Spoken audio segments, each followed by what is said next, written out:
All right, thanks everybody who's joining us here. This is going to be part 2 of our Civ3 game with the Mayans that I've been calling Blast from the Past. So we're going to go ahead and load up the save game file. This should be it here, 1075 PC. I don't know what those other save game was. Weirdly blurry. Hope it's not too bad. So there's some technical... getting Civ3 to run on this computer is not the easiest. Well, it runs just fine, but... Oh, you were just running 480p. Okay. Yeah, it can be a little bit tricky sometimes to get the older games to run. It actually runs fine, but when I try to stream it, it gets a little bit wonky. In any case, though, so we are picking up here kind of right at the end of the Ancient Age, beginning of the Middle Ages. That's where we are in the tech tree. This was a game, let me zoom out so you can see the zoomed out map. So we're doing well so far. We're contemporaneous in tech, which is the big goal. The only real downside was losing this spot. I wanted to settle this spot and it got picked up by the Germans.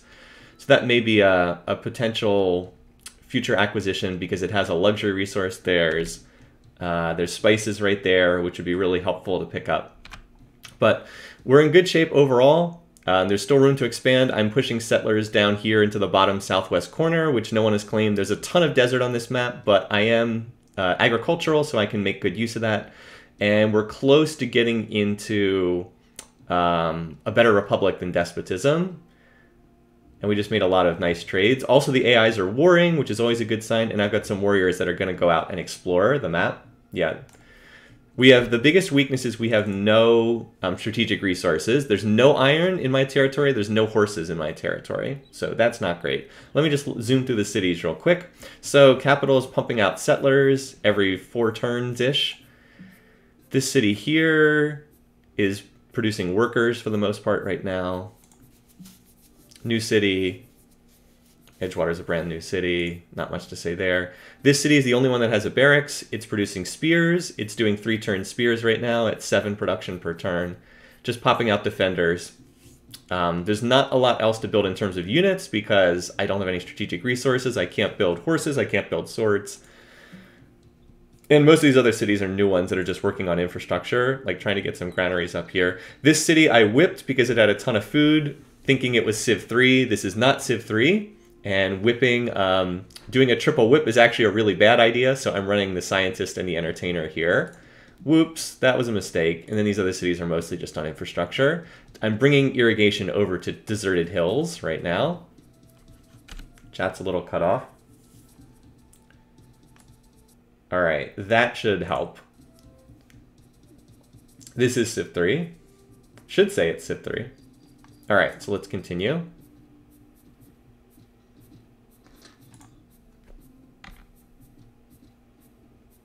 All right, so I was going to put a city on this tile here. So keep moving in that direction. You keep roading towards the new city. You are just fog busting at the moment. And you guys need to irrigate towards deserted hills. By the way, you can irrigate outside your territory in Civ3. And you are exploring. And you are also exploring. I have rite of passage with these AIs. Oh, diamonds. Did you see all those diamonds up there? Königsberg has no food, but a lot of, yeah, no food at all, but a lot of luxuries. You, hopefully these archers will move out of the way. All right, that's about it for this turn. Oh, except that the capital grew, and it did pick up the production that it went. How much? 7, 1, 2, 3, 4, 5, 6. All right, yeah, it doesn't have enough production. Could I... Trying to think if I could work this tile. Would that be enough to get the settler in 2 turns? I don't think so.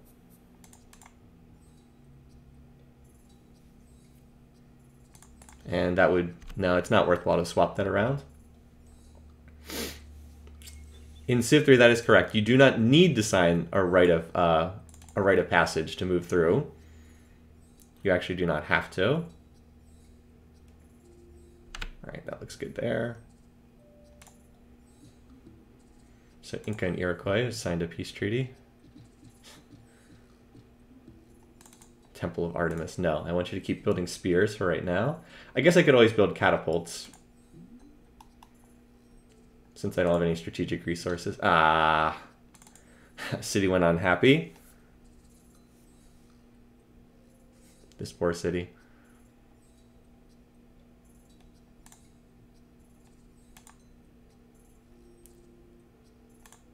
All right. That unhappiness penalty will wear off eventually. I'll just run a tax ban for right now. They finished the Great Wall. So yes, I can farm outside territory here. That barb camp is still there. Let's move you down to Edgewater. Oops, I forgot there's a river there. Still can't get through. Maybe someday. So I think that the land might dead end down here. Like I think this, or it's possible that it connects. So I'm trying to figure out if this is it. By the way, a lot of luxuries here. He's got the ivory and the wines, but doesn't appear to have a ton of land to expand into. The Great Wall, I believe it makes all walls double effectiveness, if I remember correctly. I can get to the Civilopedia. It's not one of the better wonders in this game. I guess it's under Great Wall. Here it is. Doubles unit combat versus barbarians. Oh, it does place a wall in each. Okay.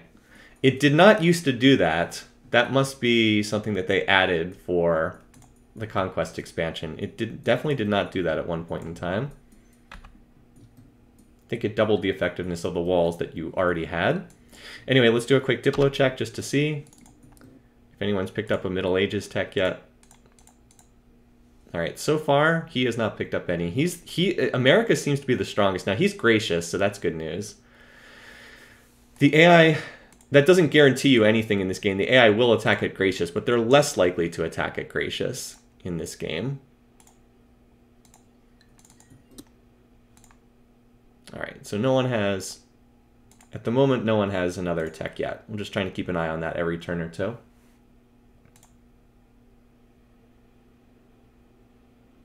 All right, they cleared out of the way.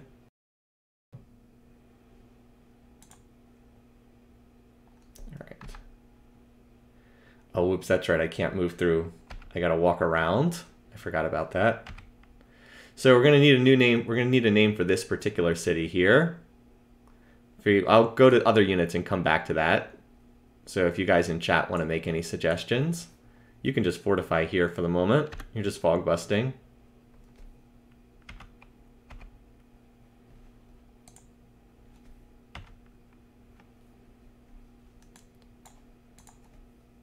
Shuffling units around. All right, let's see what we got. 1, 2. Oh, wow. There's really nothing else over there. Port Nowhere, that's a good name. Send you down in this direction.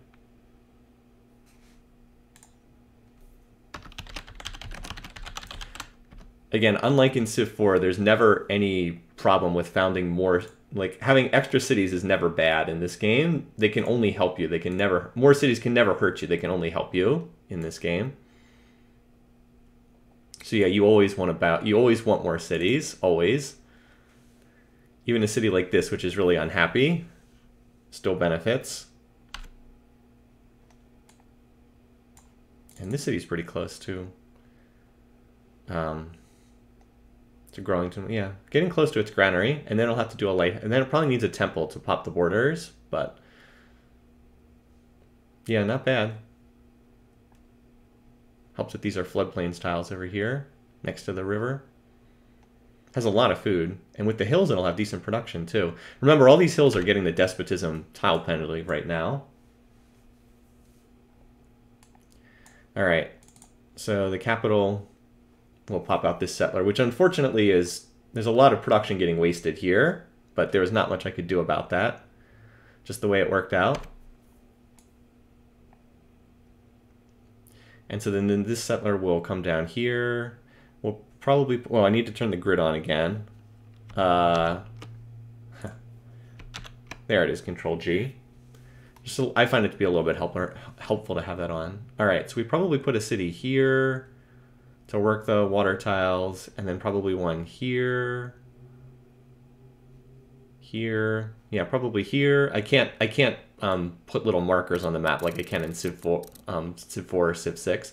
Here, here, here. Again, these cities will just work the water tiles, and then here and probably here, something like that. Some combination like that. We'll just keep filling them in. So we have room for 5 more cities back here, basically, in this corner of the map. Anyway.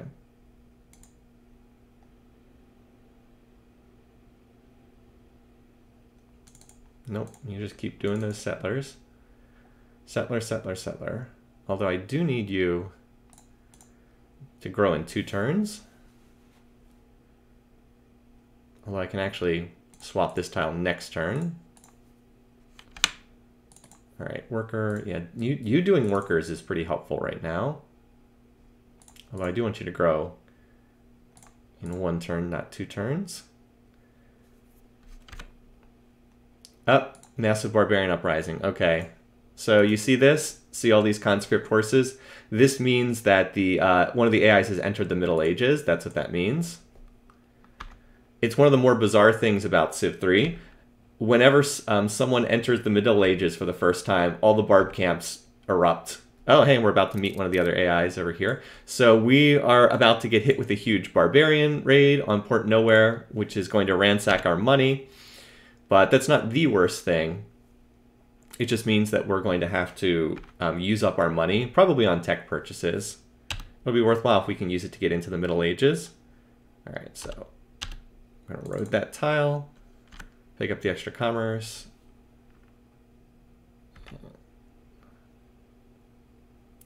And I think I should have gone there, then there. Keep forgetting to do that with these settlers, wasting a turn of movement.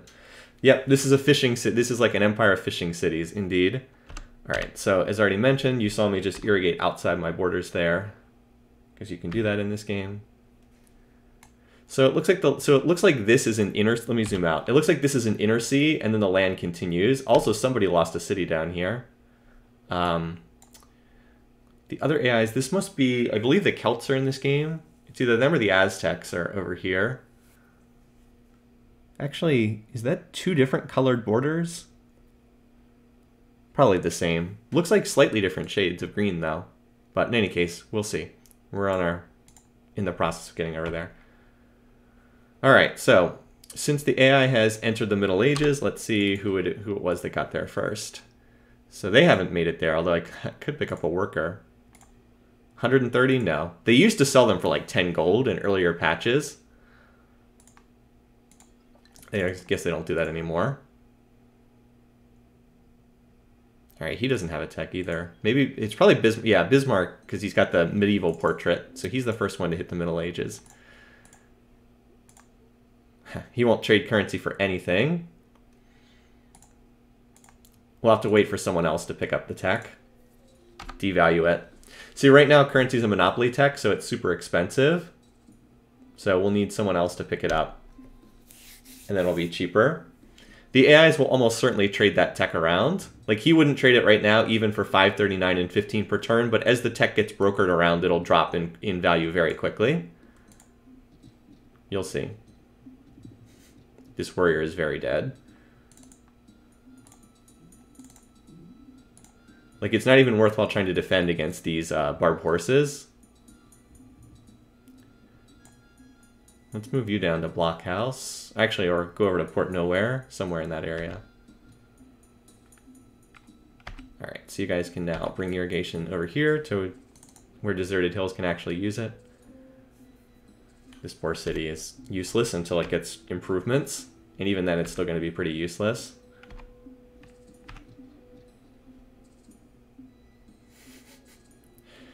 I don't think there's anywhere this warrior can go that's safe, but I'll do my best to find somewhere safe.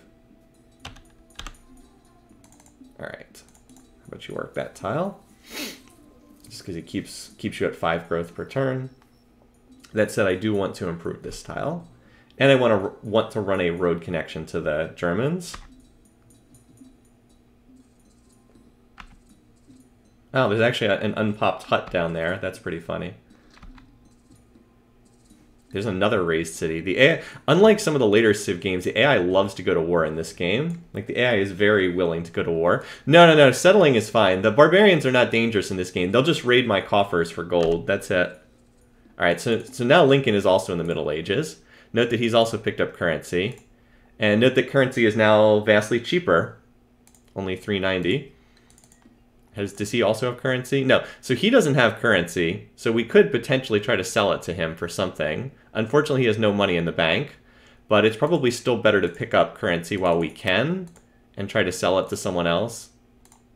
So he went slightly more. I'm getting a slight deal. So it's probably still worthwhile to do this because we can make a deal with it. It's unfortunate that I'm still a turn away from contacting whoever's over here. I'm like a turn or two away from contacting them. Because then I'd potentially have more... Oh, the bards would kill the settler? Well, we'll see. We'll see where they show up.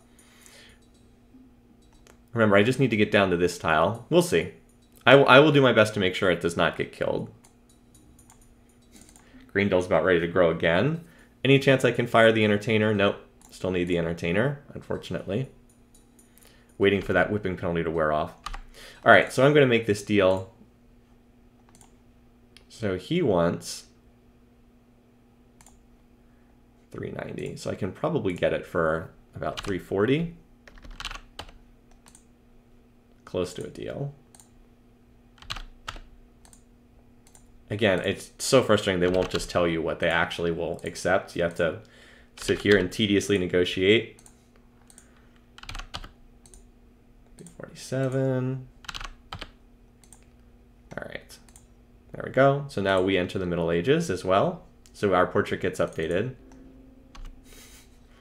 So now you can see the Middle Ages tech tree. I mean, we could have looked at it before. So monotheism, feudalism, engineering. Let's see what Bismarck... Bismarck picked up one of these techs for free because he's scientific. So he picked up monotheism for free, which he's just insulted as far as making a deal on that. So I'm assuming, yeah, Abe does not have that. Now let's see if we can get anything for currency. 4 gold. They will be insulted. Oh, he won't trade. Interesting that he won't trade the wines, and it's really interesting that he won't trade them. What that suggests is he probably needs them. Interesting.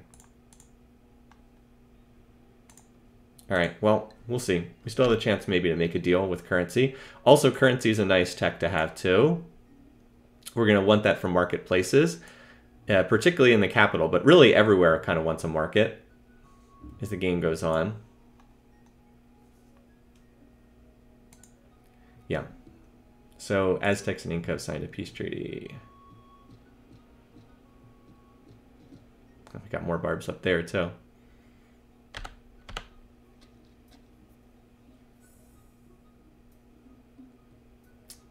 This one was going down to the south, I think. Yeah, so far the barbs haven't done much. There we go. Yeah, look at this city. Coming along pretty nicely now. Granary's almost done. Then we'll do the temple next. It's already up to 5 production per turn, which is not bad for this early in the game, especially with the despotism penalty. It needs more food, though, so I need to irrigate one of these tiles. And that'll also help bring irrigation down here to the newer cities. Because like Port Nowhere doesn't have much to do. Let's this worker can actually this worker should probably keep roading for the time being. What did I say? I wanted to put a city here and here, and then I think here. Maybe this city needs to be next.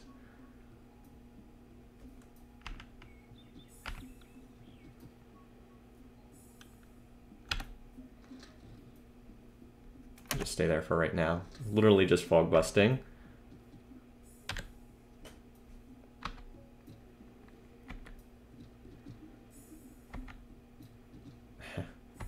Again, Civ 3's bizarre contact rules. Even though I can see the territory of Green Civ, which is probably the Celts, I can't contact them until I see a unit or a city. Again, just the bizarre contact rules in this game.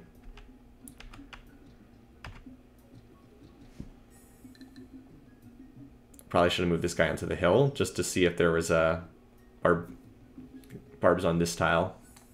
Oh well. If I lose them, I lose them. Oh yeah, and there's a volcano over here. Hopefully it won't explode and kill my warrior who's trying to make contact. Slave workers up there.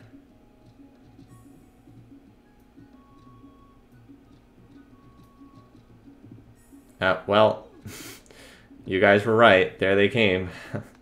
So much for that settler. Well, you guys were on it. I was not. So, Incans have built the statue of Zeus. Should have had a warrior watching. Geez, I still don't have contact over there. There's actually only one horseman, though.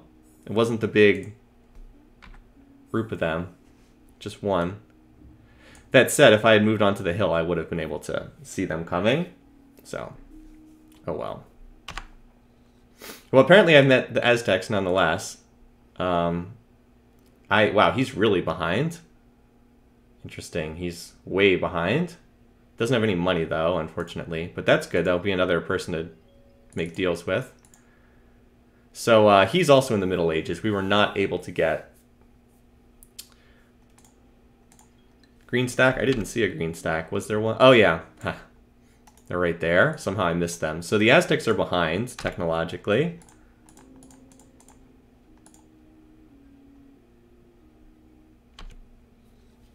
He has no money, yeah. He's broke at the moment. We can at least sign a rite of passage deal with him now. Or, oh, we need to get an embassy with him first. Ah, jeez.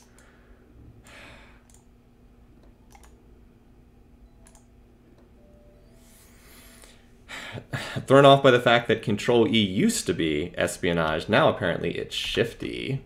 Used to be Control-E, now it's shifty. Alright. So if you're curious about his setup. So he has the pyramids. Interesting that he's behind. Usually the AI that builds the pyramids ends up being really strong. I mean, it's not critical, but a little bit annoying. So yeah, these barbarians are just gonna hit us and take gold away. So that's why I would like to do something with this gold. We don't have a trade route there, unfortunately.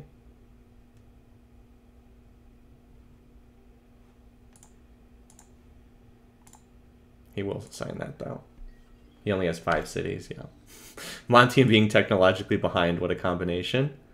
The Incas don't have many cities either. Like, they only have 5 cities, too. So this is worthwhile to do because I'm about to get hit by a barb. So it's worthwhile to trade money for that. Okay, I'm not trading 6 gold per turn for both. Just out of curiosity, how much if I picked up 2 luxuries, I could probably dial this down to just 10%. How much is that worth? It's worth about 8 gold per turn.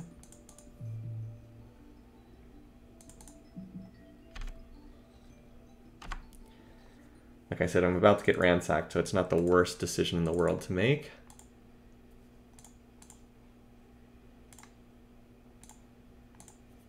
If I could get it down to 4 gold per turn. Alright, 4 gold per turn.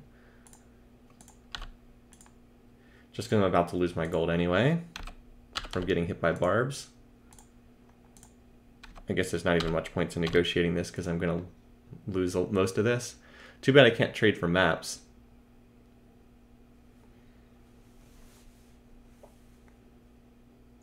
Okay, well, whatever, we'll do that. So now I can turn down the luxury slider. Can I go to 0? I think I can actually go all the way to 0 here. Greendull's not happy, but everyone else is fine. Yeah, everyone else is fine. Just fix Greendull. Actually, no, Greendull's okay. Got a lot of food here. Not a lot of production at the moment. Need to get a worker up here. I could mine this tile, for instance. Still need that entertainer, though. Still need that entertainer for the moment. All right. So that was a way to work around the fact that I'm about to lose gold. There's the barb camp. All right. See if we can contact that last AI who's got to be off here in the east somewhere.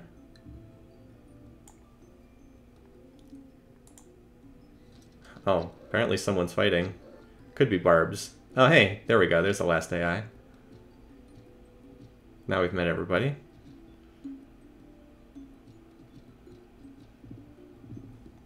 See, it took 1 gold. All right. Obviously, it would have been better not to lose that settler, but... All right, so he's in the Middle Ages as well. He's got, okay, he's actually quite strong. 1, 2, 3, 4. 1, 2, 3, 5, 6, 7, 8. 8 cities. So he's one of the stronger AIs as far as this goes. No one appears. Oh, and apparently Iroquois and Aztecs are at war right now. So that would help explain why the Aztecs are so weak. So he's in the Middle Ages. He does not have monotheism yet. Germany still just has monotheism. Very little in the way of cities. Just like the Inca have very little in the way of cities. He doesn't have anything else yet. And the Aztecs are still weak. We'll still see. I mean, he's still missing a bunch of techs. Can't trade him anything because he has no money right now. So yeah, we'll just keep exploring. You can head north and you can head down here to the south. Barbs are like not even bothering to move out of their camps. So we'll settle here and that'll actually dispel the camp. We'll sit him here for fog busting purposes. Only 1 warrior there.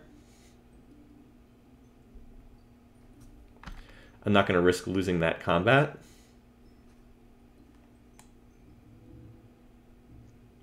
Send you down towards Fort Nowhere. All right, now Deserted Hills has an actual tile to work. There we go. Loses all of it to corruption, but it does have a tile to work. We'll keep farming these tiles.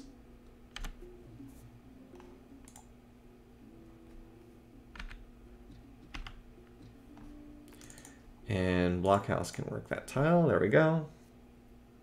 Gonna finish that granary. It's looking better here. We should mine another hill tile.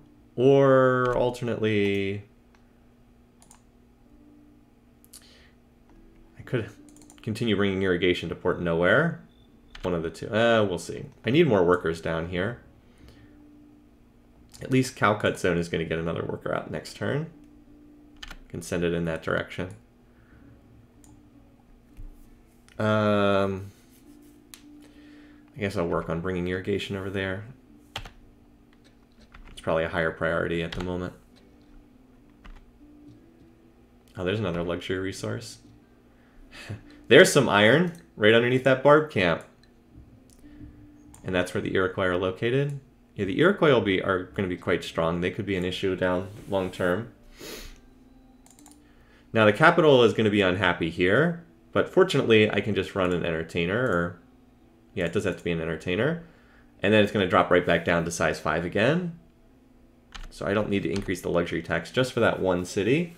Everywhere else looks like it's okay, if just barely in a couple cases.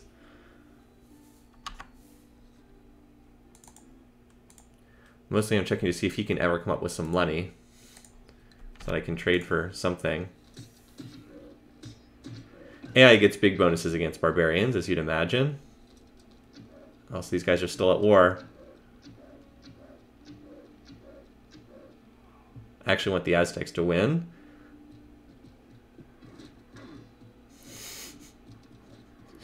Civ3 combat at its finest.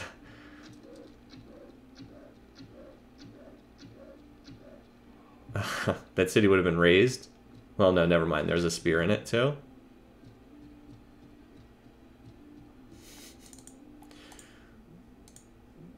Alright, you need to swap that tile back to there. There we go. Yeah, you just doing workers like every 3 turns, I think is ideal for the moment. No, that's probably better. Just 3 turns, 3 turns. Oh wait, no. Growth in 7 turns. No, we need to run higher food.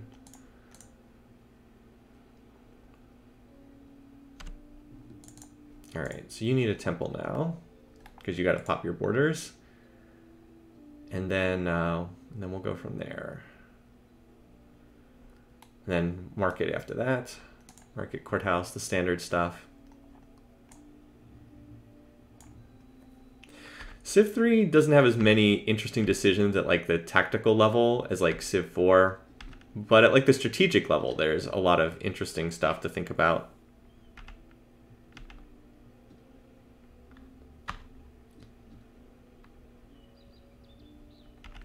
Oops, that was the wrong way to move, and it's going to cost me a turn's worth of movement across the river. You need to come down here to the new cities. I'm watching the AI as they fight it out.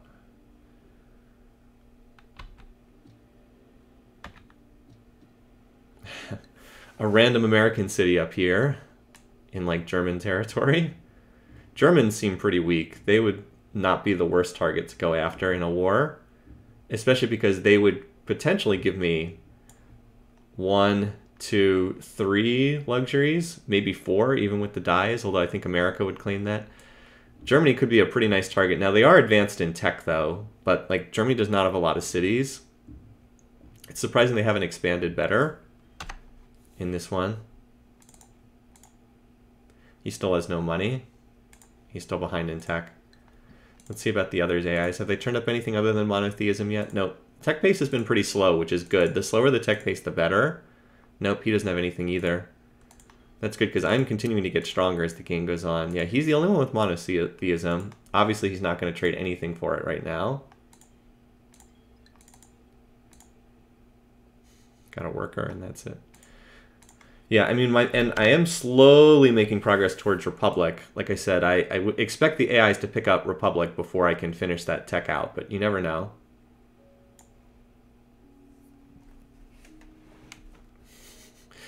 Civ 3 conquest limit for cities is 512. I don't think we're going to get anywhere close to that. This is a small map specifically because I'm trying to limit how many cities there are on it. I don't want a game with hundreds and hundreds of cities. So the AIs are clearing out a lot of the barbs that erupted when we hit the Middle Ages. So here's one of the most annoying things about Civ 3. Because you can't move onto the same tile as enemy units, I think the AI will kill that unit. They can block your roads like this. Like these units, because the AI cheats on map vision, the AI can see these barb camps. They're moving to try and hit these barb camps, but like this blocks movement along the road for my units, which is really annoying and unfortunate.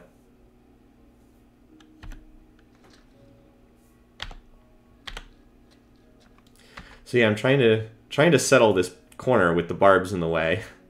It's kind of annoying.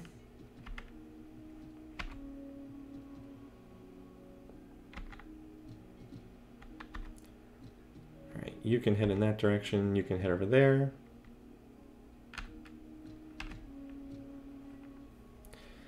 See, like right here, I'm going to get trapped off the roads. But what I can do is I can have these workers move here and then road this tile next turn. Kind of annoying, though. All right, that looks good there. No, this is not the game where losing, you lose your whole stack. That was in Civ 1 and Civ 2. Good question. But no, not in this one. All right, that gets me more money, but doesn't change anything else there. All right, so I finally reached the point where I think I can put another... No, I still can't. Still have to work as specialist, but I can work... At least I can work double tax collectors instead of... like I still can't put an actual tile down here, although I could if I did this. Although I'm not sure that that's actually good. Need more workers up here. This city will be really nice once I get into Republic and can get some mines down. Like these mountains in a Republic will be 3 production tiles, and I'll have less corruption to deal with. I think for right now it's just better to run taxman than work that tile. It would grow faster, but what's really the point of that city growing faster? Doesn't really do a whole lot. So the Iroquois are at war with America and the Aztecs. Might as well get an embassy with them too. Mounted Warrior, yep. One of the game's scariest units, the Mounted Warrior. He only has 1 luxury. Does have both strategic resources. A lot of food, not much production right now. Alright, so now we've got embassies with everybody. This also is helpful in terms of seeing the map. So now if we zoom out, we got a pretty good notion of where the AIs are located. Iroquois are in this corner. Probably have cities here and over here. Germany in the middle here. America to our north. Inca wedged in here. Inca not with a lot of cities, not with much space. Blessed with a lot of resources, though, the Inca. Size 3, yeah, size 3 capital. Well, it'll grow, but yeah. A lot of territory unclaimed here. Too much warring amongst the AIs. So yeah, what we would like to do is we'd like to get to invention and then build some longbows. And if we can get a stack of like 10 longbows, we can potentially look to attack someone.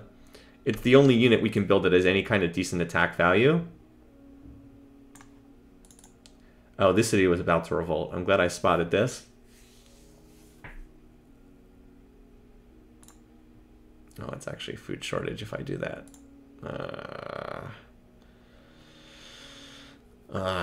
Too much unhappiness here. I'm hesitant to increase the luxury tax just for that one city, but I might have to. Because I do want this city to keep popping out spears.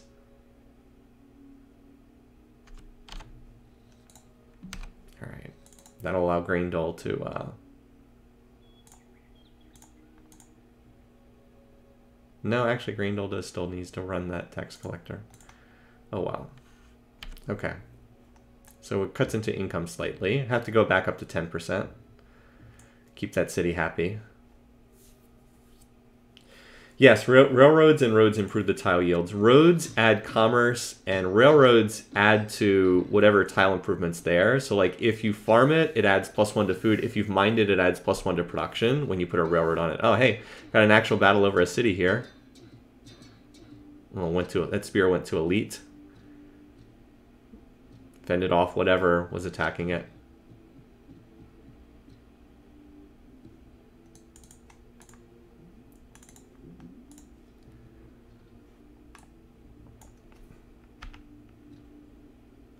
In the way still.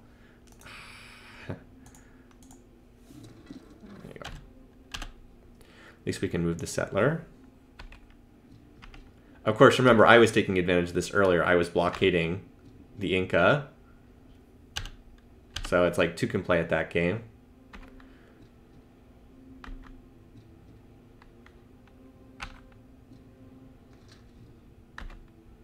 Should be getting pretty close to the northern edge of the map there. Alright, so these guys... that's annoying. At least it's just the one... Alright, well, since it's just the one worker, you can improve that tile, which does need to be improved. You can just wait for the traffic jam to clear out on the road there. Yep, there's not much I can do to stop the Inca, so if they want to go deal with that unit, then more power to them. Again, I really want to settle this tile.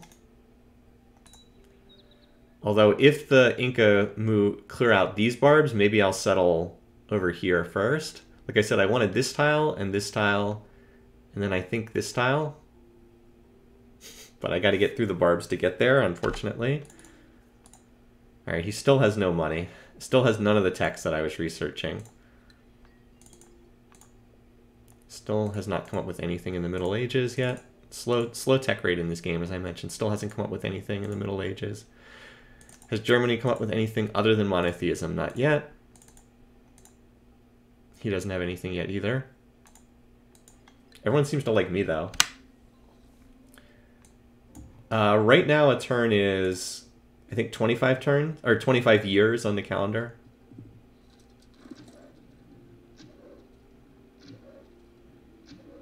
Huh.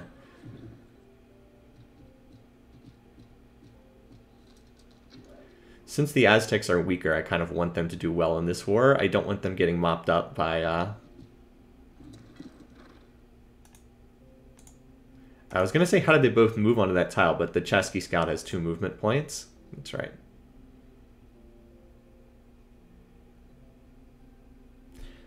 Let's move here for this turn. So we still need to bring irrigation down here. By the way, how's Desert Lake doing? It's doing okay. Just need way, way, way more workers down here to keep improving this territory. That city already has a granary, and yeah, it's coming along nicely. But like Port Nowhere is basically useless until we bring irrigation down to these tiles.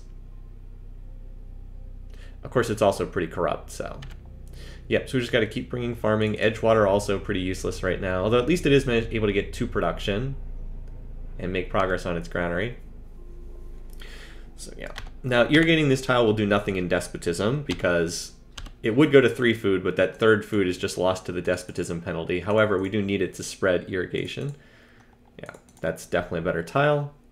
Again, we're losing almost everything here to corruption. We're losing 2/3 of the production and 2/3 of the commerce, but at least we are able to keep growth moving along at a snail's pace, thanks to being able to irrigate that.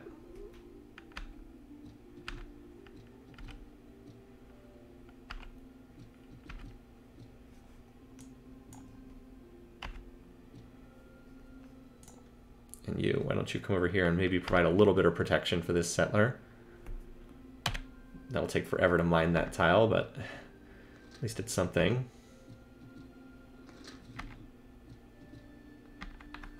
All right. So we don't have rite of passage with those guys, with the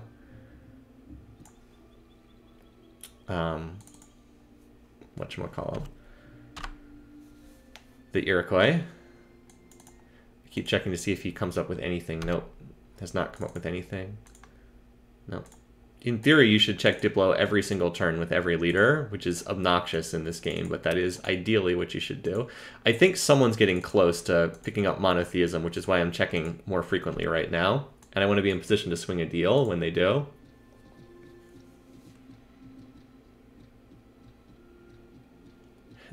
Happy to see the AIs fighting it out, though.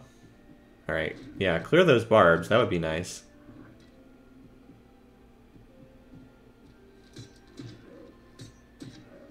Thank you.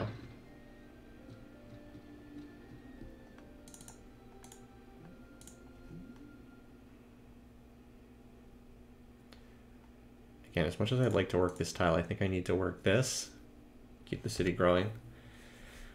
I'm just sending all the workers I finish down here. So you need a road, so I have a trade route connection up here. Also, I already know that Chicken Pizza is going to be unhappy, so I'm going to have to run a specialist. There we go. To prevent it from revolting.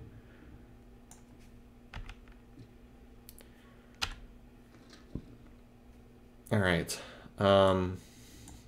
Yeah, so I really want to get this settle on this tile. So far, the barbs have not really gone after me.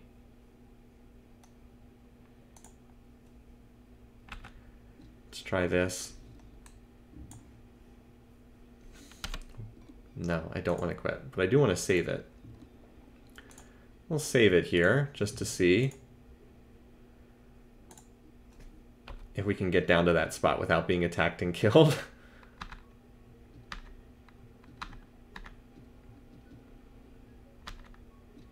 So we're just defogging America right now. There we go, there's the northern coast. All right, and now we need to ask Iroquois for a rite of passage because we're running into his territory. Note that we do not need 4 gold. Okay, sure, 4 gold. He actually goes to Gracious. He didn't have anything. He still doesn't have any techs. Geez, tech pace really slow in this game.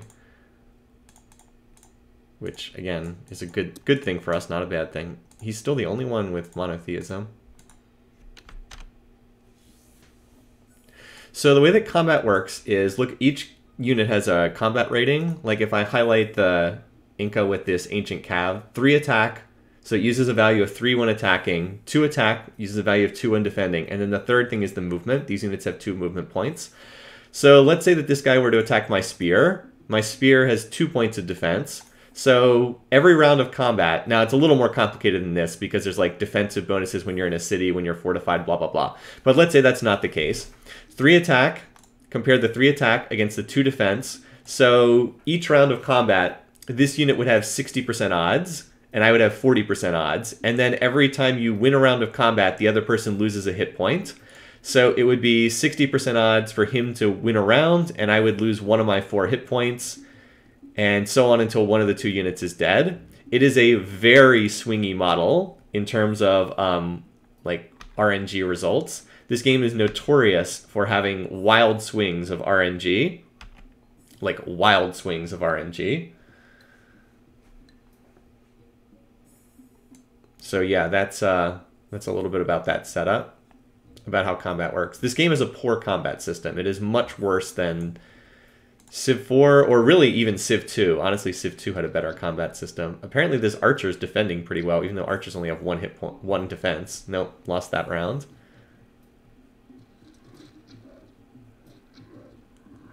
Killed that warrior on a mountain. So right now the oh, nope. That's what I was. All right, I was wondering if they would roam out. Apparently they will. So. Sure, whatever. So we're gonna, this is the reason why I saved it. I did not know if they would roam out of the camp like that. So. I was testing to see if they would do that, and they did. So we will go for one of the northern spots instead. Because apparently they will roam out of that camp. So I guess we're not gonna claim this spot anytime soon. Thanks, Barbs. But we might be able to get this spot here. Usually I don't reload, but I do not remember specifically how the barbs behave. So. And we have to renegotiate that rite of passage. Also, we have to load this up with everyone again. Easy enough to get someone gracious. Every round always results in 1 HP damage. That is correct. Always 1 HP of damage. It's a little bit silly. And we will see the exact same combat that we saw before. Because I have Preserve Random Seed turned on.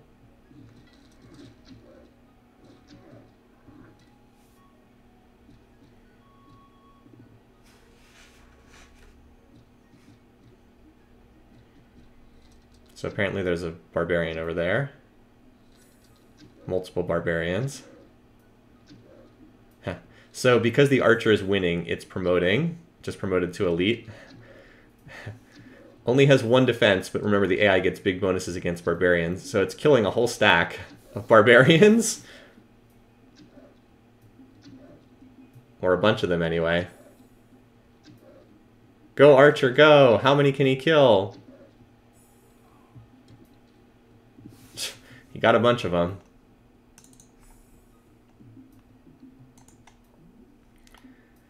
These stupid barbarians, I swear. Oh wait, no, this is the capital. I was thinking it was the city that was building spears.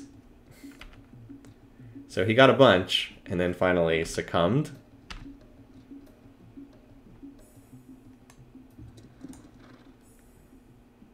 So there's only 1 barb there, so I think I'm okay to continue moving. Again, I'm going to try to claim this spot on the coast.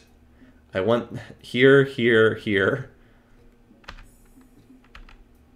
Pretty sure my vet spear can win 1 round of combat against barbs. Famous last words.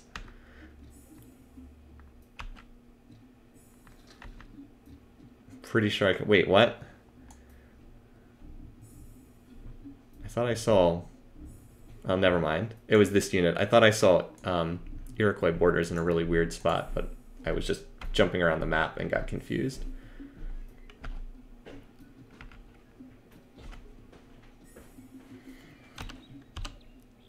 Hey dear. Are you going out? No. Just saying I love you. Okay.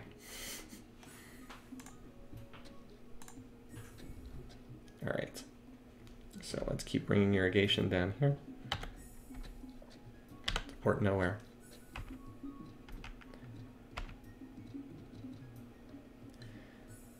And hopefully these AI units will clear this camp, at which point in time I can settle these spots. Something like that. Alright, he still has nothing in terms... He still does not have any of these... So he will eventually get destroyed by an AI that has superior tech. I'm just still kind of shocked that none of these AIs are picking up any extra techs here. Maybe they're just too focused on warring. Nope. Well, at least they're all happy with me. This game is infamous for bizarre combat results that don't make any sense. You'll see. Oh, you'll see. We'll get it at some point in time. Some of these cities that have granaries, like Desert Lake, after it finishes this temple, I should probably just pop out a bunch of workers from here, because like it has, well, it's kind of low food, but I could skim a worker or two out. I was going to say it has good food, but it really doesn't. So our income is quite nice. Like we could probably get monotheism if we wanted to, but like I'm not going to buy this. Although actually no. Even at 34 per turn, he would end 140 gold. He's insulted by this. A good example of just how ridiculously expensive these techs get if no one has picked them up yet. Oh, Germany. Ooh, Germany is going to war against America. Interesting. Again, we got to keep an eye on that. That could be really bad for Germany, because Germany is weaker than America.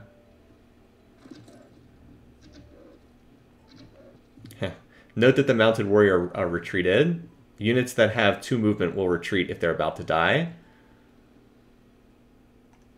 Well, this could be bad. It could be a settler on that galley. That could be trouble. I would prefer not to have... Oh, well, there are barbed galleys down here, so maybe the barbed galleys can kill that galley. Oh, shoot, and there we go. Actually messed up the tile arrangements at that city. I do another settler here, but of course the road's being blocked by this ancient cav. Of course.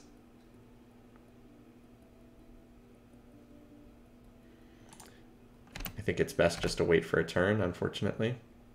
I'm going to try to put this settler down here, using this spear for cover, so it's not just an undefended unit.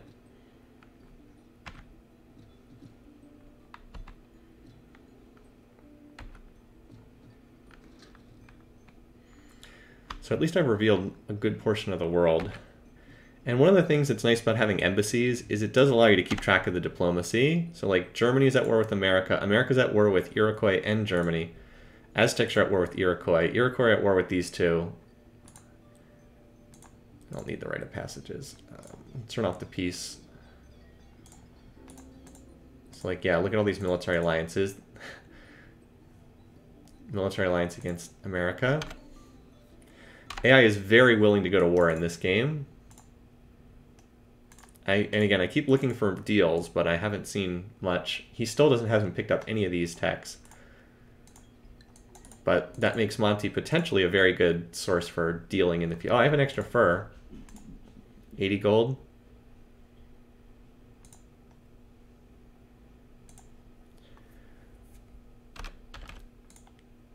Close to a deal.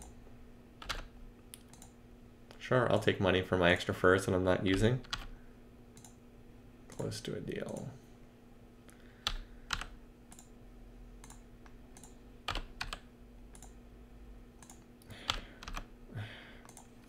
Well, he would take 90, so it's either 91 or 90. All right, he'll take 90. Great. He's still the only one with monotheism.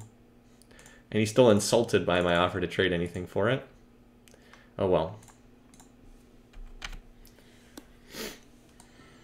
Alright, just keeping an eye on the action down here. Oh, why did he send it into battle with 1 hit point? The AI sometimes. At least the Iroquois are getting their golden age early on here, and hopefully not getting too much value out of it.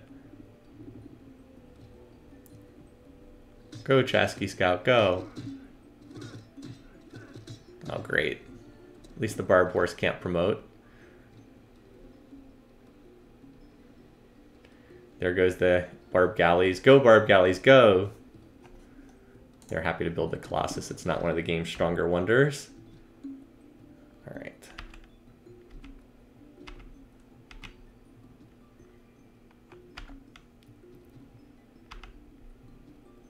You actually should probably go up here and help Edgewater and Desert Lake.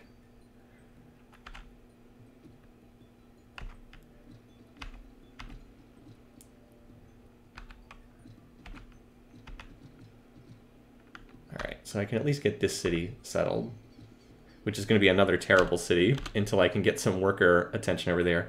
These workers also should try to come down into the areas that need help. Like Calcut Zone has enough tiles improved at the moment. It'll be fine for the time being.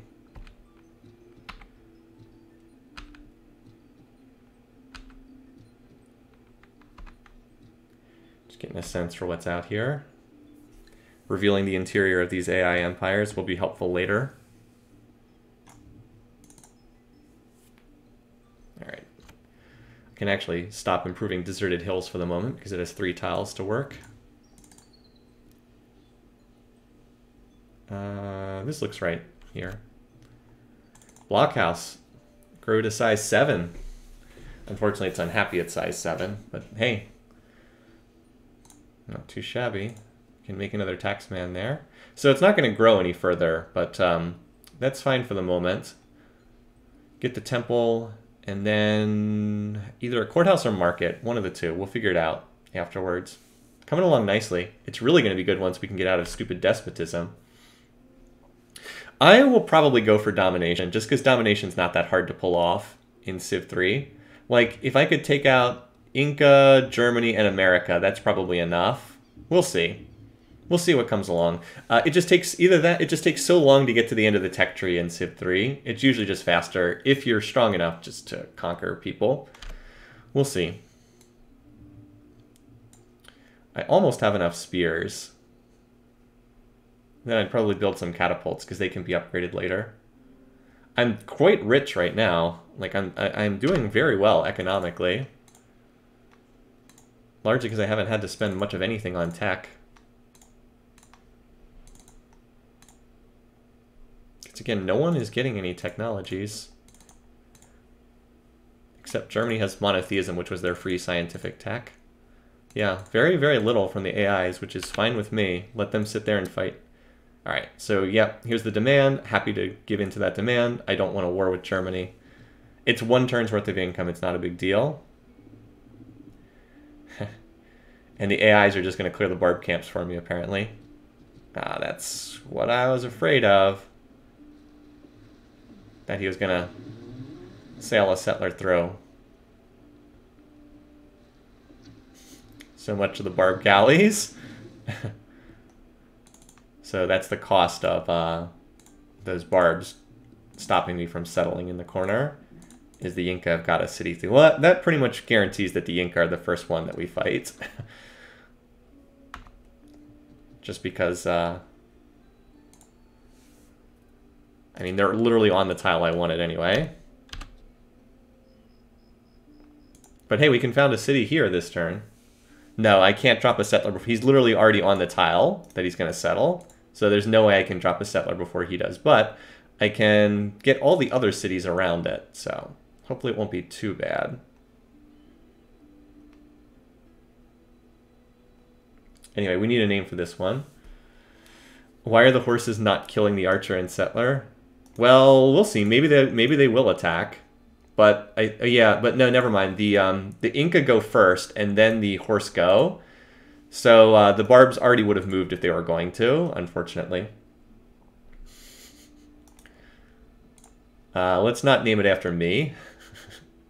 Nice suggestion, but let's not name it after me. Poverty Point. That's a good suggestion.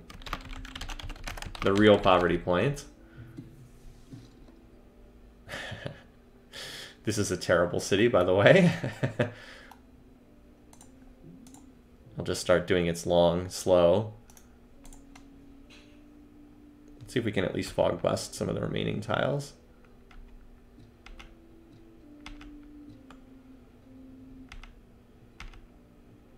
3 workers.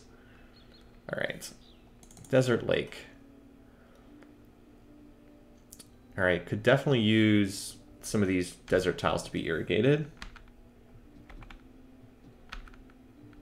Because it would be better than the bare grassland tiles that's working right now. Oops. Well, that worked out okay, even though that wasn't where I intended to move that unit. And yes, you can move on mountain tiles. Sometimes I'm used to Civ 4 and I'm thinking you can't move on mountain tiles, but you can in this game. So, I want to move for this tile next.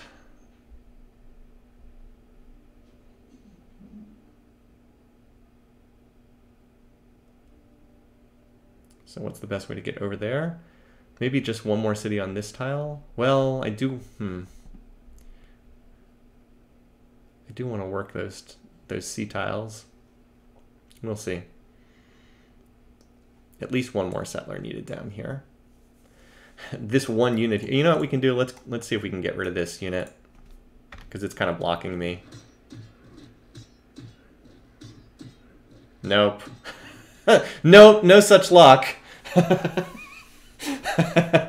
was like, well, maybe I can clear this. Nope, nope, nope. Can't clear that unit out. Nope. That would have been nice, but no. I guess we have to stay here then. Coast can become very good in this game, it's true. Coastal tiles are not bad tiles. Like trying to anticipate what the barbs are going to do.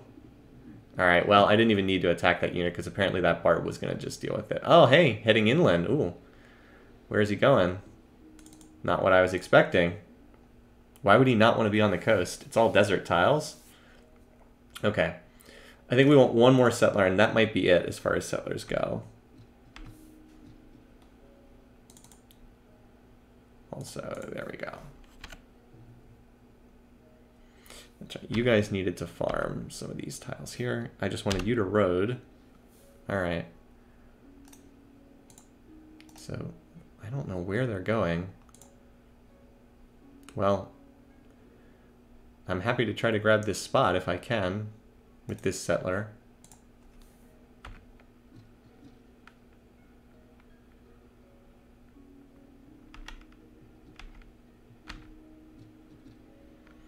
I mean, we'll see what we can do as far as getting over there.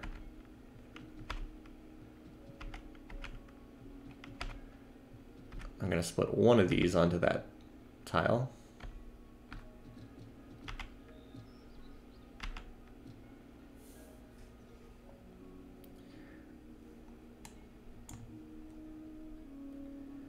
I'm trying to predict where this unit's going, and I do not know where it's trying to go. The AI sometimes does weird stuff. I'm going to guess it wants to go over here somewhere. I can't imagine the AI would settle on this tile right dead in the center of the desert. So let's move here and see if we can block. Now the sad thing is, if I had that warrior still alive, I could potentially put that warrior here or here and like block the AI from moving, but I can't right now. Although actually, you know what I could do? I could do this. Move this spear down, give me another unit that could serve as a blocking dummy. Can't hurt.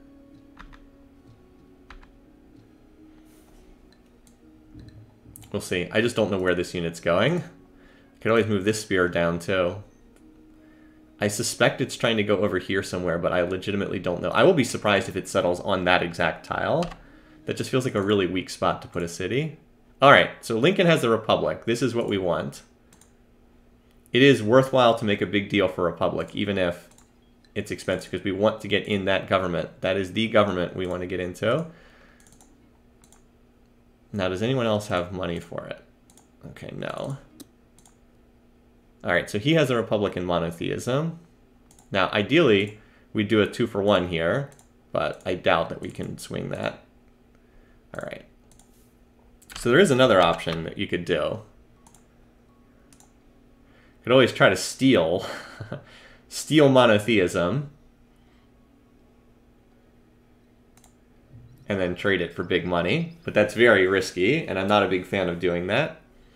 So if we were to trade, if we were to purchase Republic from Lincoln, could we get money from it for... Yeah, we could get some decent money from it from Inca. And Hiawatha doesn't have it either, although I don't know how much money we'd get for it, but we could try. Republic is just so good that it's worthwhile to get into it immediately, even if it's costly to do so. And ordinarily, I'd wait for like a 2-for-1 broker, but I need to get into this ASAP. All right. About 20 gold per turn. Yeah, see, he's willing to dial this down. 19 per turn. All right, 20 per turn. This is on Emperor, yes. And 340. Yeah, see, he'll ask for quite a bit. He'll take quite a bit less than what he actually said.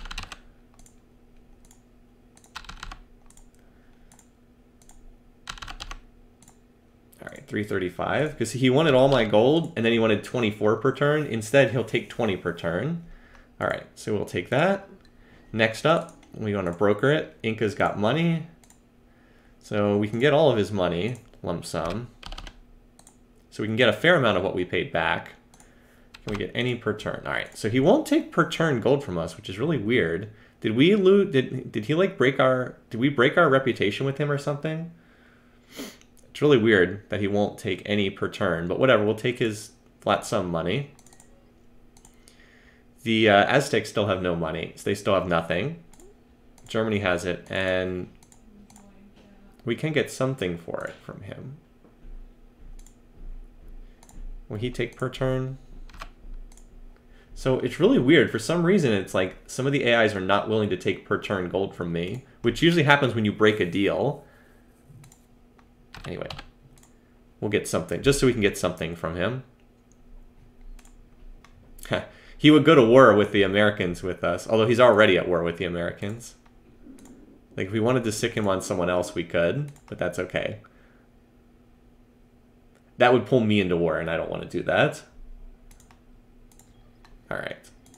So we got a fair amount of our income back. Now we want to revolt. Now, how do I do that? Here we go. Yes, all right. Jesus, 6-turn anarchy. The worst part of this game, how long it takes. The anarchy stuff is just awful in this game. 6 turns of anarchy. So we are losing 19 gold per turn in the anarchy right now. So we're going to have to run some taxmen to avoid that. You can see why later Civ games ditch the whole concept of anarchy. Because it's not a lot of fun. Anyway, so cities can grow in anarchy, but they can't produce anything. So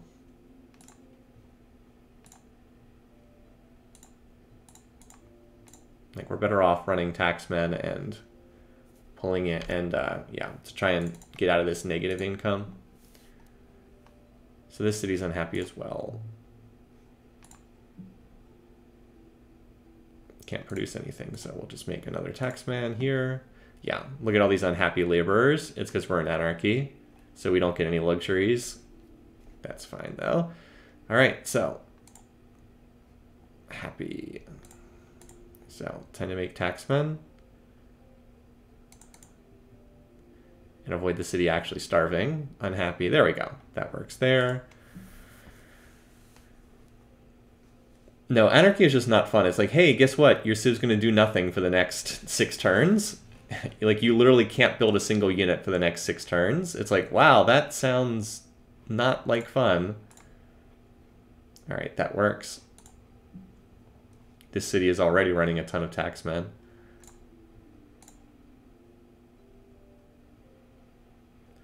Along with the ones, actually, even the one scientist we don't need because you can't do any research while you're in anarchy.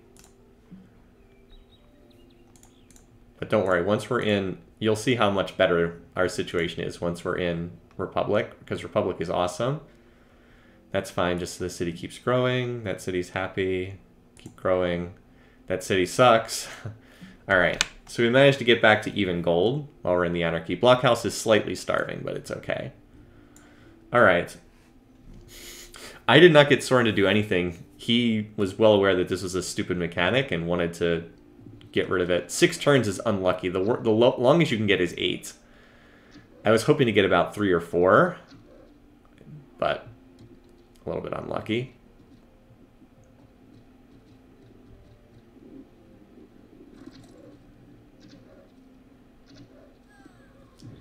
Go Aztecs, go. Okay.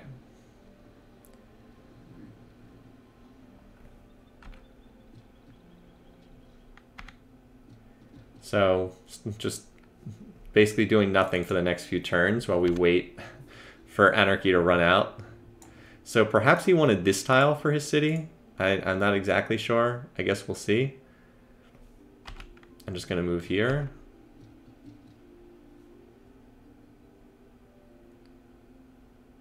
I think it's more, yeah, this is this is probably more likely that he wants that spot.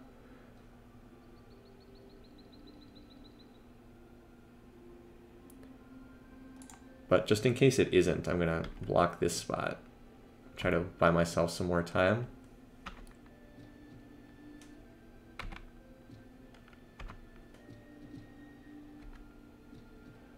At least we've got most of the AI territory scouted out at this point. It definitely helps in terms of making decisions when you know, like what's in their city, like where their cities are, what resources they have, blah, blah, blah. So we'll send this one in this direction. If he founds right here, that kind of locks out this whole area, but we could still get another settler up here in the north, probably on this tile. And that might be the last settler we get.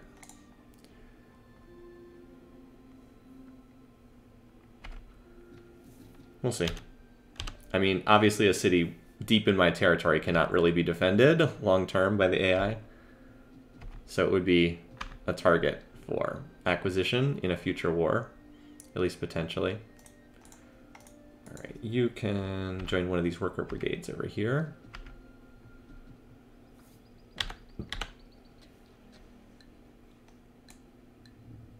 Let's see. I suspect this person's going to found on this spot. Also, don't know why the horses never attacked. Inca declared on the Americans. Okay. Don't understand why the Barbs attacked my unit but never attacked the AI when they moved over there. Maybe it's because my settler was unguarded. Perhaps that's why. Civ3 multiplayer was not supposed to be very good. Oh no, he moved again. What the? You're going to attack me? But not the... Like, you're attacking a spear, but not the archer on this tile? Well, my spear is dead, but at least he'll promote to elite first and kill some of these units. He's never going to be able to kill all of them, though. That don't make a lick of sense. Why in the world would he attack that, but not... Why would he attack me and completely ignore the AI? That does not make any sense at all. Alright, well... No. Seriously, it's like, no, no, no, no, no. We're just going to attack the human player. We will not attack the AI. Let's try to grab this spot. We actually can get this spot now, as long as we don't die to horses. Hopefully it won't attack. That's just crossing the fingers and praying he won't attack that unit, which is why I saved it. Probably will, of course, because certainly can't get that lucky.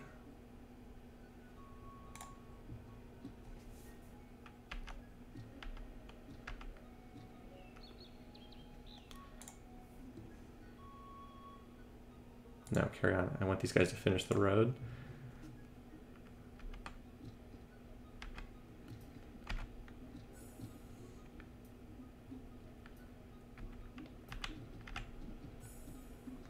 Well, we'll see. Maybe we'll get lucky and we won't get attacked. I just can't understand why what the Barb AI is here.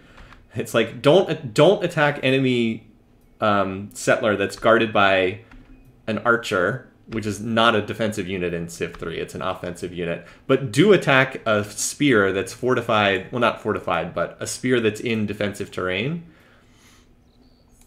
Doesn't make a lot of sense.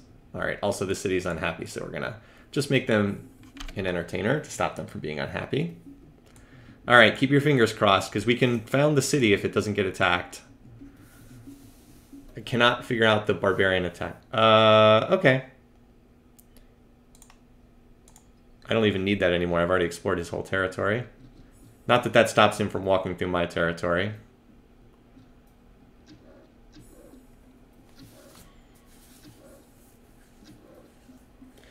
VMXA says, I seem to recall no AI patrol forced directional attacks. So you're safe in some directions, but not from others. Which doesn't make a lot of sense, but it does seem like that's what's happening here. All right, well, we actually did get this spot. So thumbs up, guys. We got it. Although now this dude is in a bit of trouble. Looks like the AI is going to settle here. So that's fine. If he settles there and I settle here, I'm okay with that. Maybe we could also get lucky. Maybe these horses could attack and kill, but that's still not likely to happen. So if he gets that spot and I get this one, that's fine. Barbie House, I like that. Or Cape Rage. I like Barb. Although I'm going to call it Barb House instead of Barbie House. So hey guys, we've got the desert. We actually did clear the camp. We're in anarchy. How many more turns? 3 more turns. All right. I actually should probably be watching the other AI to see if there's any trade deals available. By the way, these guys are... The world is a mess of wars right now. Like, look, America's at war with everyone except the Aztecs.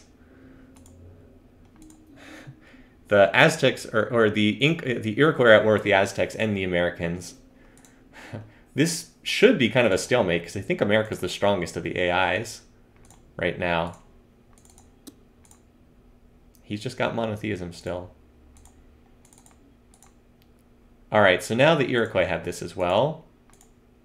So there'll be the potential to make a deal once we get out of anarchy. I have no income to speak of. So obviously I don't want to step there, but I could step here. And try to cover this city with some of those guys. Why don't you just come in here in case they're going to try to attack Barb House? You guys are vulnerable too. Yes, there's more important work to do. I'm sorry, guys, but you can't stand where you're about to get hit by the barbs. You can run the road through here instead. And you can hop up there to safety. So I'm going to try to get out of American territory because they canceled the right of passage deal.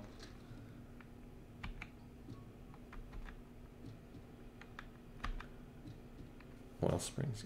Yeah, the Iroquois have a decent amount of territory over here. They've got the whole eastern edge of the continent.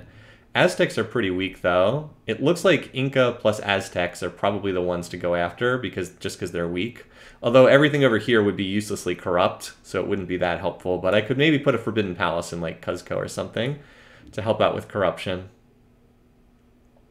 It would be more useful to go for the Americans, but they're quite strong, so I'm not sure they're someone I would want to go after.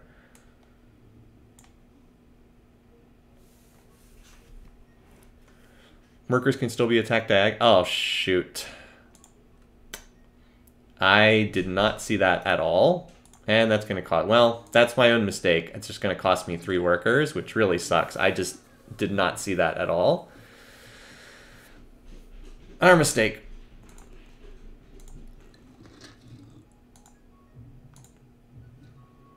But now America's down to annoyed because, geez, everyone's at war. Because I couldn't get my dudes out of their territory fast enough. That really hurts to lose 3 workers like that. But I just didn't see it. I wasn't watching closely enough. At least this will finally be the end of these annoying barbarians. Come on, I just need to win 1 more round. Are you kidding me? Are you fucking kidding me? Streaky RNG in this game. I literally needed to win 1 more round and I would have promoted to elite. But no. Lose 5 rounds in a row. See there, we get the elite promotion. Again, the game and its combat generator. The infamous RNG in this game. Whatever.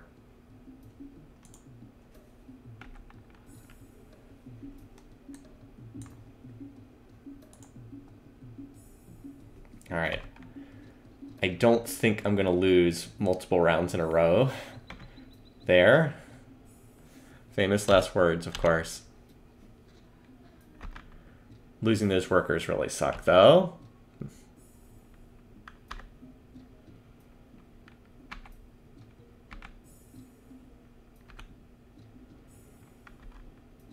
Oh, wow. Yeah, seriously, it's just bizarre, right? There is one archer defending this city, but of course they go all out to attack the city defended by 2 spears. It doesn't make any sense at all. So, as mentioned, this is yet another way that the AI cheats in Civ 3. Oh, and apparently we got more unhappy because we lost rounds to barbarians or something. Apparently losing rounds of combat to barbarians made my people unhappy. There's actually a couple cities that are unhappy here.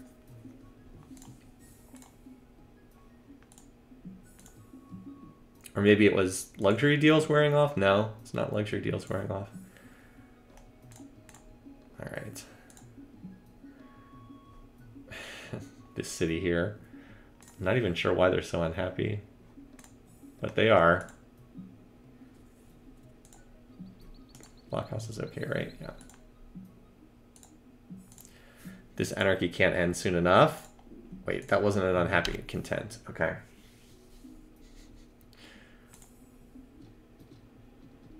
The workers were my fault. Like, I didn't want to reload that because that was legitimately a mistake I made. That was not like me trying to check something. That was just... All right. Yeah, see, they want to go to war. Of course, I don't actually want to make a counter proposal. I just don't want to say no.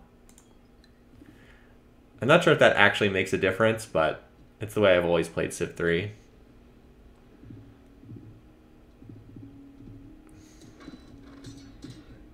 Okay. All right. So it looks like our barb adventures are over for the time being. We will grab one of these spots in the corner. You know, I wanted this spot, but I don't know if I'm going to be able to kill that barb to get it. So maybe I'll just claim this spot instead.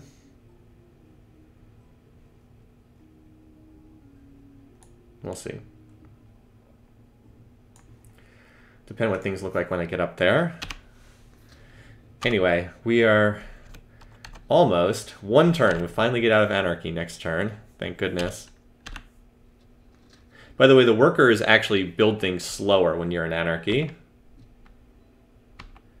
Have I mentioned the diplomatic system in this game doesn't make any sense either? Remember how the Americans were gracious with me? Now they are... Oh, they're still polite. Okay. I was worried. So, they dropped all the way down to annoyed because I had a unit in their territory for one turn. Could actually be rough on the Americans to be at war. Okay, geez. The Aztecs are also at war with everyone under the sun. Basically, everyone's at war with everyone. That's the world right now. Everyone's at war with everyone. Everyone hates everyone. It's like, who is not at war with everyone? So yeah, I'm happy to let them throw their units at one another for the time being. While I continue to tech up. I mean, I don't have anything to use. I have no resources, so I can't build anything. Want to get towards invention. Let's finally... Yeah, the AI is playing an always war game. Like, they're not even settling some nice land at the top of the map. Let's... I think the Inca have to be our first target, just because they're small, and they've got a city in our back lines. And they've got a lot of nice resources. Alright, let's get out of anarchy now.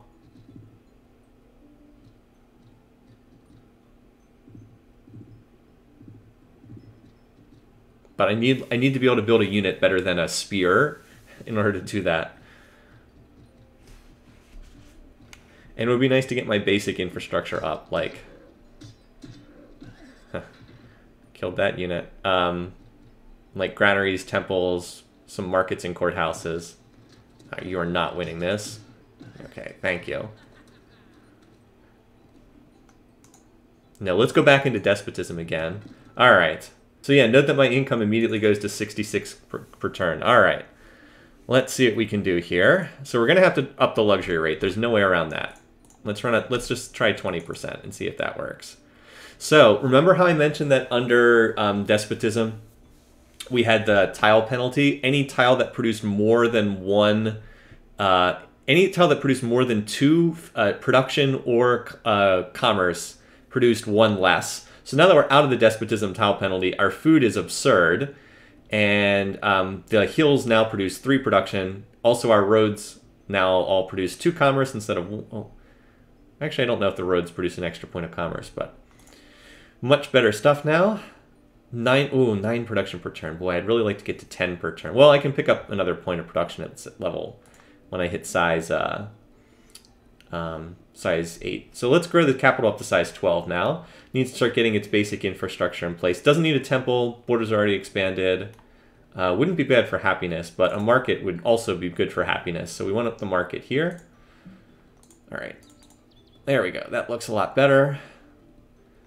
This is perhaps more food than we need at the moment. Let's do that. 4 turn. Does not have a granary here yet. We need the granary. Let's do that. Yeah, let's do that. Note how much lower the corruption is too, by the way. All right. Now we can fire that taxman. How about that? That looks pretty good. Obviously need to get more improvements down on some of these tiles. All right, Fertopolis can now finally go back to working these tiles. We might only need 20% luxury, or 10% luxury tax, actually. Oh, we're just shy of 10 production per turn. You know what I want you to do? Let's have you get a granary and then build some workers. Because you've got enough food. I think we've got enough spears for the moment. Now over here, how about this? You know, you've already got a spear. You do need to finish that temple, though. How about this? There we go. Let's finish that temple, which will produce another content citizen. And then you might be able to pump out some workers as well. As for this city, happy, happy, unhappy. There we go. All right. Look at the food here. The absurd food production. Definitely need some workers up here. Really sucks I lost all those workers. All right, there we go. And oh yeah, look at this. Now this city's looking great. 9 production per turn. If I can get a little bit more, I'd love to get up to 10, so I stop having that rounding issue. But we're close. We've got the granary. Let this city grow. You're looking better now too. You need workers to improve some tiles. I guess we'll run that for the time being. I guess we'll run the extra growth for the time being because growth is not affected by corruption. You also need worker improvement. You can't do anything until then. Same here. All right. So 49 gold per turn. And as our cities start growing and finishing various improvements, it's just going to look much better. So monarchy also avoids the despotism penalty to tiles, but monarchy doesn't get the trade bonus that republic gets. What's the official definition for republic's trade bonus? Governments. Here, where is it? It doesn't say, but you do get an extra commerce bonus from republic. You also get lower corruption as well. Doesn't say. Anyway, so we're actually paying more unit support costs right now. All right. Where's our unit cost? 12. As cities grow to metropolis size, they won't be. And it looks like we do need the 20% luxury for the moment. It says it in the description. Okay. No, I don't want to quit. Governments. Nope. It doesn't say in the description. But you do get a commerce bonus. So like, see how much commerce all these tiles are producing? The 3 commerce. Trust me, you get more trade when you're in this government. All right. So this city actually needs me to do something I haven't done a lot of, which is mine some of these tiles. But I think even before that, I need to get down here and keep spreading irrigation. because the workers that were going to produce the irrigation got killed by the barbs. Somewhat foolishly on my part. It just says increase to commerce, doesn't say how much. Okay. So we're going to need another name for our barb city over here. Or barb city, another name for our city. Next turn. So just be thinking about that, chat. Alright, so it looks like we've finished exploring. I think I will delete some of these warriors. They're not going to do anything for me, and they are costing unit support costs. Alright, we can also now try to make trades, now that we have our per turn income back. So he doesn't have anything. Monty has not picked up a single tech the entire time we've been here. So that's great for him. Inca still doesn't have anything. Germany still just has monotheism. He's actually willing to see, now that it's no longer a monopoly tech, he's willing to trade it. And he also, so I'm not going to pick up monotheism. When someone picks up another tech beyond monotheism, I guess it's possible they have chivalry. Or it's possible one of them has theology, because I can't see that. But at some point, someone's going to pick up invention or feudalism, or excuse me, engineering or feudalism. And then when they do that, I'll try to do a 2-for-1 deal. In the meantime, though, I'll just save money at 50 gold per turn. Very nice, having that kind of income. Here comes America attacking Germany. Germany's pretty weak, so I'd prefer to see Germany not die. I don't want America overrunning them.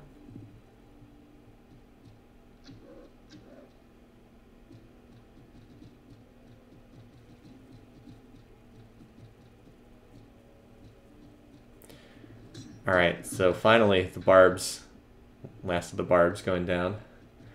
No, we're not going to have poverty point and true poverty point. That would just be too confusing.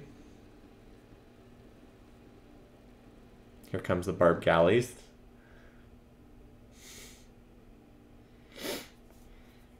Camp Rage. We'll go with that. Or Cape Rage. Was it Camp Rage or Camp Rage? I guess it was.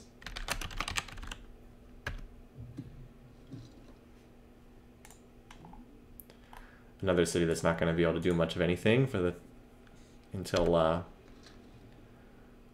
we get other units down there. All right, we'll just road that. Wait, what city's working that tile?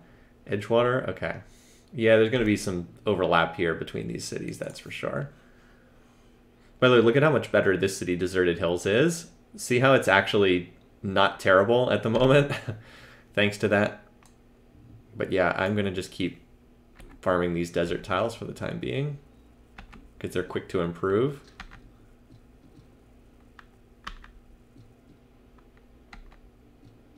Alright, I think I can delete one of these. Sorry. Don't need that many units over there, but I'm up to 64 gold per turn. Not bad. So, like, you'd really need to road the tiles once you're in this government. Fertopolis looking sharp. Yeah, Fertopolis, I just want the granary first, because that'll allow me... Yeah, it's actually at 10 production per turn now. Once the granary's in place, I can churn out some workers, but I really do need that granary first. Similar story down here at Calicut Zone. It needs the granary. Like, it'll grow onto this tile here. And Blockhouse is ready to finish its temple, so that's nice. It already has the granary, so it'll fill up that food box. You don't want to build workers when you're over size 6. So, like, the decision is whether to take a city over size 6 or not. Cowcut Zone is probably the best place for a worker farm, just because it has such high food and high production. Yeah, maybe this is the city we used to pop out workers, because it can get a ton of food. It can definitely do a worker every 2 turns. I don't think it can quite do a worker every turn. That was T-Hawk's favorite thing, is to set up a city that could get a worker every turn, and just 1-turn workers forever. Yeah, I don't think it can do a worker every turn, but it can definitely do one every other turn. And we might do that just for a long time. Produce workers. So anyway, yeah, we've got our cities filled out for the time being. Now we need to look into teching. But there's no point in building units until we have a unit that would... Like, we need an actual unit better to do infrastructure for right now. And nobody's picking up anything in the terms of technology, just monotheism. And as I said, I'm not getting that until I can broker it for something else. It's not like I need monotheism to build cathedrals right now. Cathedrals are nice for happiness purposes, but... Alright, America and Iroquois have signed a peace treaty. That could be bad, though, because now Germany is mostly just fighting America. At least America's got a lot of archers. Shouldn't I have a scientist researching feudalism? I probably should, but... Like, 50... Honestly, at this point in time, I think 50 turns is way too long. I'm pretty sure feudalism will be picked up in less than 50 turns. So that's the reason why. Alright. So, next up here, we want the market. Could do market or courthouse. Market's probably better because market will help with happiness too. So if you're curious about what these do, market is taxes go up by 50%, and it also adds extra happiness with additional luxuries. So really, really good. Courthouse, by way of contrast, lowers corruption. Also really good. It never says how much it lowers it by, but it does make a difference. Still, the market, I think, is the way to go here. So, now that we've got the... I was trying to move to the other hill tile to mine that, but couldn't quite get there.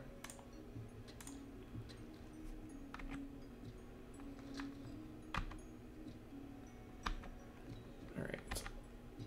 There we go. That's it for this dude. Can I disband him? Disband worker? No. I'm already on the next unit. Apparently I can't disband the unit. Alright. Farm that.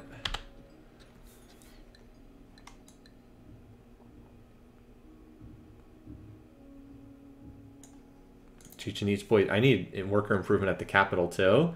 It's got all these, it's got a ton of food, but it needs tiles to work. These desert tiles are pretty crummy until I can actually improve them. And yeah, my cities are overlapped a fair amount here in the core, but what are you gonna do? It's Civ3. Overlapping cities is just part of the way things go. Should I change my title to... I don't know if you can change your title in-game. I don't know if it's possible to do that. I could be wrong. You might be able to. I didn't think you could change it in the middle of the game, though. Boy, I'm just, like, frustrated at the lack of workers up here to improve some of these tiles. Here comes a random Inca worker. We might even be able to culture flip that city. It's not impossible. All right. So let's skim a worker off this city.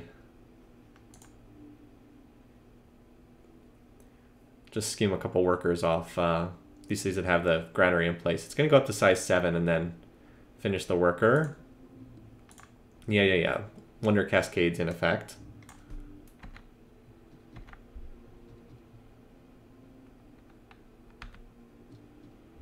So there's a German stack. Germany's got mostly archers. Does Germany have any strategic resources? Because if they don't, they're probably dead. I'm going to run away from that barbed unit. Alright, let's delete you. Sorry, bud. But you were costing me 2 gold per turn, and you had fulfilled your mission of scouting out the AI's territory. Yeah, Germany might be toast. In which case, we want to be ready to poach a city from them. So we might want Vertopolis to start building at least some... What's my best unit right now? Javelin throwers are probably my best unit. Might be want to start getting a stack of them ready just in case it looks like Germany's collapsing and I have a chance to poach the Hamburg spot. It's not impossible. Want to be ready. Oh, hey, wait. He suddenly got into the next era. Suddenly he has monarchy. How in the world did he get monarchy tech? So after having nothing forever, now he's in the Middle Ages too. Let's see if there's a deal to be made. So that means, all right, both monarchy and monotheism are out there. I don't really need monarchy, to be honest. Inca still doesn't have. If I got monotheism, I could trade it for something with him, because he doesn't have monotheism. I could trade it for monarchy, even though it's not really helpful. Let's see if we can make a trade here. We still want a lot of money for it, but I might need it to be able to see what's coming down the pipeline. He probably has the best deal because he's both commercial and gracious with me.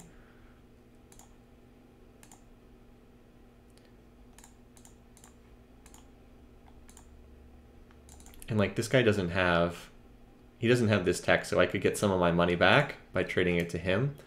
So that's probably worthwhile to do, because I do need this tech eventually. All right, per turn. Let's see if we can go down to like 12 per turn. Yep. That's not that much for me.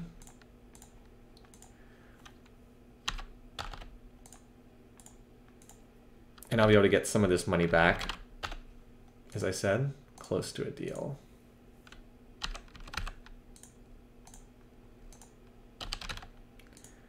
Close to a deal. All right. There we go. All right, now we want to see if we can swing this for monarchy. Close to a deal. Don't really need monarchy as a tech though. So 110. It's weird that he won't offer me any per turn gold. Really weird. It's like, I guess somehow people are saying my reputation got broken, perhaps. Because that's usually the sign, is they won't accept anything like that. I mean, he'd be well happy to go to war with me, but I'm, again, staying out of these wars. All right, so I think everybody else has that tech now. He has monarchy, but as I said, I'm not going for that. See, note that now that I've traded it, it went from we were close to accepting it to we doubt that he'll accept it. And the difference is techs get devalued as more people know them. They actually devalue super hard. Could I get his incense? Nah, it's not worth it for that much. And he already had that tech as well. Okay, well, the good news is no one had anything beyond monotheism. No one had theology yet. No one had chivalry yet. So that's good. So, not bad. I'll take that. So I basically just paid 400 gold. I got 110 back. So I paid like 300 gold, which is like 5 to 6 turns income. And then I also paid 10 gold per turn. That's not a whole lot. That's not bad, really. All right, here comes the Germans, building mostly archers. Lost our supply of wines and ivory. All right, I kind of need these. Who would be insulted by this deal? And now he wants 16 gold per turn. Okay. So that's not great. My cities are definitely going to be unhappy, so now I need to scroll ahead, and all my cities are going to go into unhappiness. I can't stop the capital from being unhappy, but I can at least address the other. Oh no, apparently they didn't go unhappy. Looks like it happened late enough in the turn that it didn't matter. Okay, so we're going to need 30% luxury tax. Again, having extra luxuries would really, really help. Let me just make sure every city's okay with this. I think they all are okay. 30% luxury is a little bit high. Yep, I think we're okay at 30%. Better than paying however much per turn we were going to have to pay to him. But you can imagine if we could just get our hands on some more luxuries or some strategic resources, that would sure be nice. All right, I don't think the barb's going to move to attack me there. Famous last words. This dude's just watching the action over by Berlin. There we go. So Deserted Hills is going to need some attention. Let's run out of good tiles to work. Yeah, we'll get another worker out here. Bring in that irrigation down south. These cities are long-term projects, and this city doesn't even have a spear, which we should get a defender for it. But eventually they'll become decent in time. There we go. That's better tile.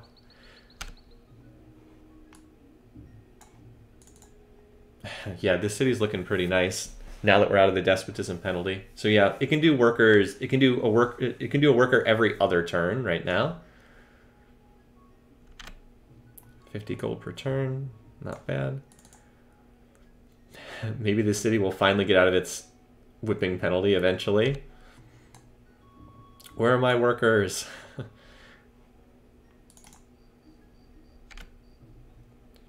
So yeah, we're just kind of chilling right now. Quiet turns here as the AIs fight.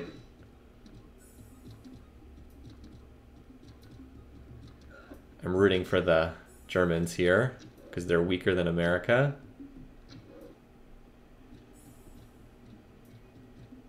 Also, the Germans don't seem to have any luxuries.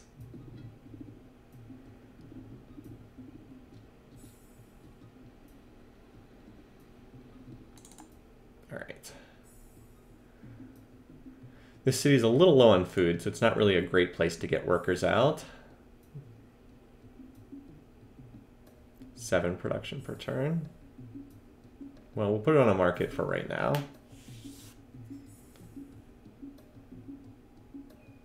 I can always cancel these orders later if need be.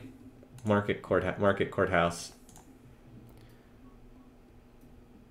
I said these guys needed to go improve a tile for Deserted Hills, which has been a slow long-term project.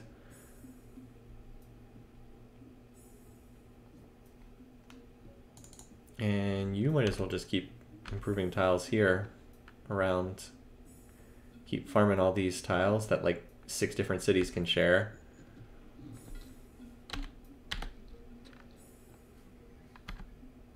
Yeah, let's see what's going on down here. All right. Germany's got some just random fighting right now. In terms of diplomacy, what's going on? So America is just at war with Germany. Aztec is at war with Inca, and Germany's at war with the Aztecs as well. And the Iroquois are not at war with anyone right now.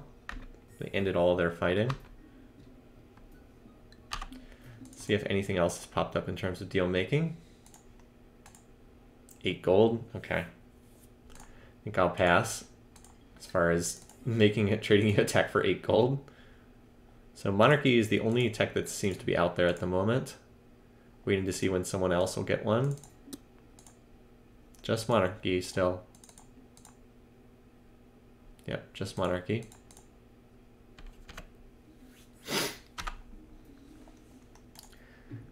So we do have, yeah, I was going to say we do have the tech for harbors, right? Yeah.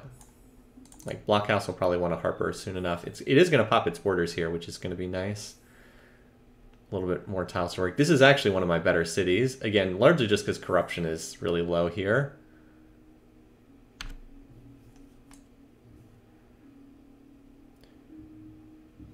Still not really in a position to fight anyone. Now this city is going to be unhappy unless I do this, which I think is worth doing. Get a little extra production here. Finish that granary and then try to get some worker labor up here or something. Because it sure needs it.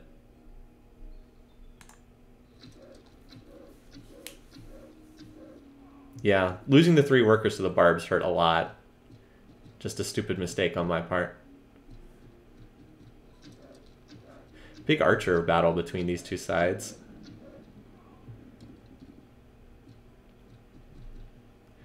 Germany will probably be okay, at least until America rolls up with knights.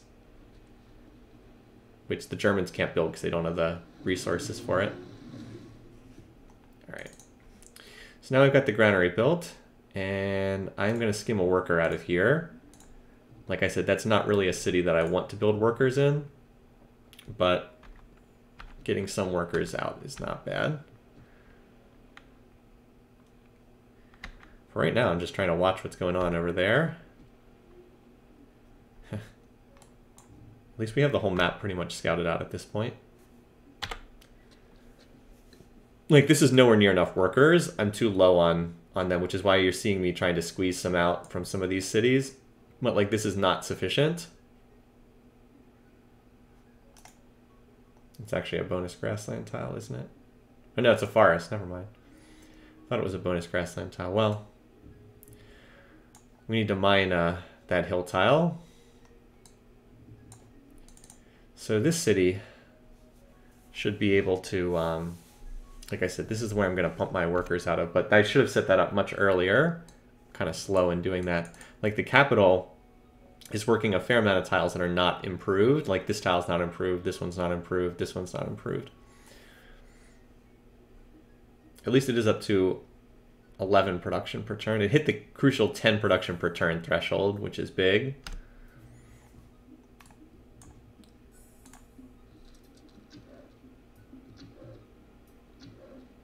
Go Germany, go!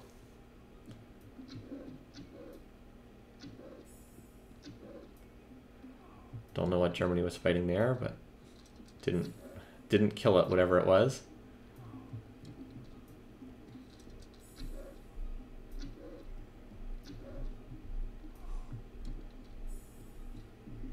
American archers. All right. Back down to 9 per turn.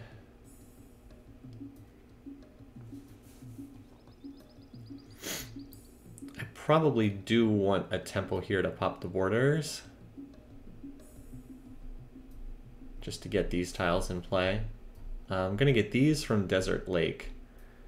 But yeah, but I probably do want the temple. It'll also help with happiness too. Oh well, I can always change it to something else. This being Civ3, I can always change it if something. So literature has been picked up. That's the signal. Literature is an optional tech. Not super useful in this situation, but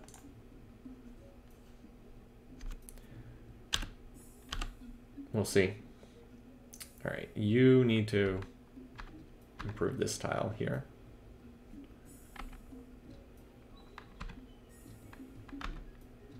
All right.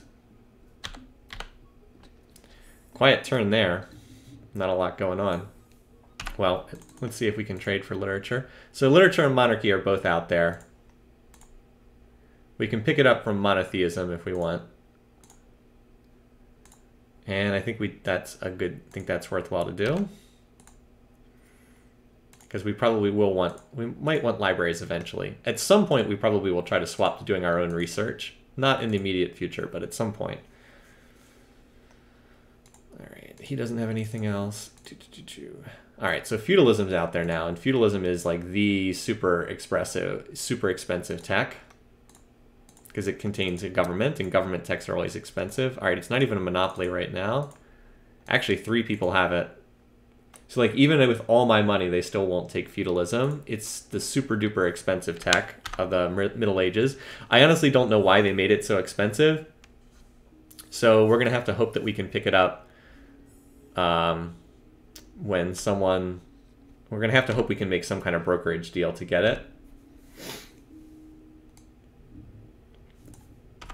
Because that's like the bar moving forward. Surprised no one started Sun Tzu's, the wonder that goes along with it. Anyway, but yeah, we're gonna need trebuchets. We can finally build them.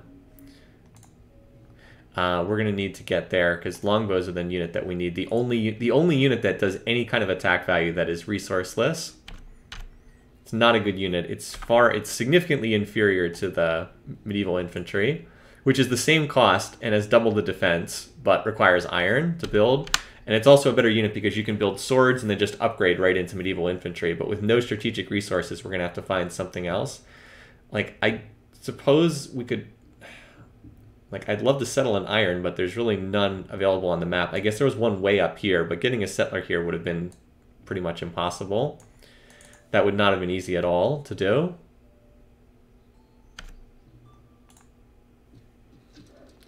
Obviously, if we could get... Well, I hope that there's some spears on defense in that city.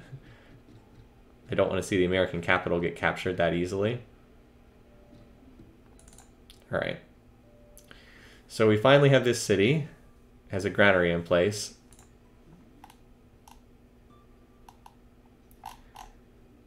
I'm probably just going to have it try to get workers out. Is there any way we can get up to 4 production? Because I do not need this much food. I am going to mine this tile.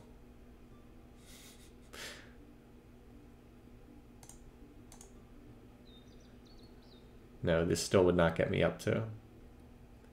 Ugh, I'm close. I just need to get one more. Like if I could get 4 production, this will be down to 3 turns. We'll see. We're going to mine this tile. I guess we'll run this for the moment. As I said before, need more workers, but see, like that takes forever to finish.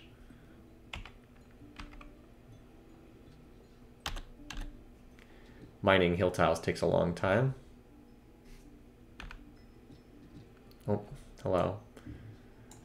American swords incoming. You can be deleted. Free up 2 gold per turn. Same for you. You guys did great work. Like seriously, you really did great work, but I don't need you at this point.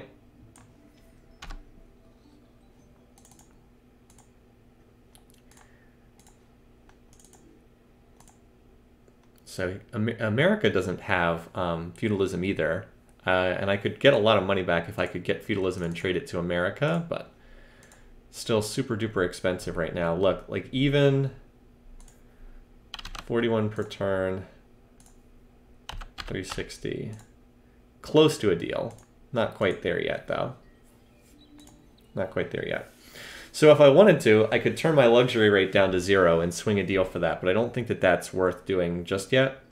If I could trade it for another tech, like if I could trade it for, engineering, like if I could get feudalism and then trade it for engineering, then it would be worthwhile. Or theology or something like that, but it's not worth it. There is iron just over the border with Inca, which is again the reason why I think Inca is their first target that we want to go after. Who's still at war, by the way? So America and Germany. Aztecs are still at war with Inca and Germany. Okay. That war between Germany and Aztecs, I think, is hurting them because it's pulling some of the German units in the wrong direction. Aztecs are really weak, too, by the way. They only have 4 cities left. The Iroquois are probably going to run them over at some point, or someone else will. They're very weak.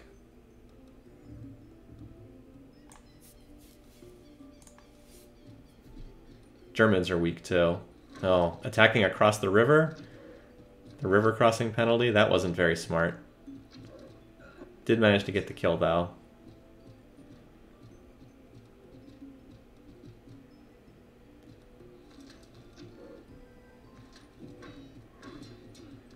Spear versus sword. One of the most common battles in Civ 3. Sword against archer. You would think that the sword would win. Okay.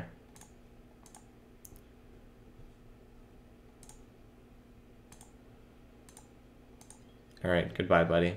Oh, apparently they settled on the offshore island. And apparently that barb camp is still causing problems. Great. Alright, so you finished your granary. I want you to just pump out workers for the time being. You can do them every 2 turns. Why is this city unhappy? Oh well. Turn into a tax collector for right now.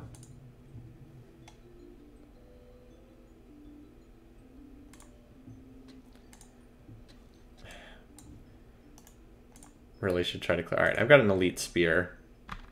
Elite spear should be able to clear that tile, hopefully.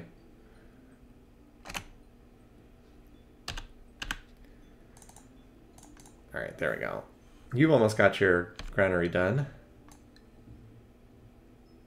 This marketplace is going to be nice. It won't add any happiness, unfortunately, but it'll help. Green dole.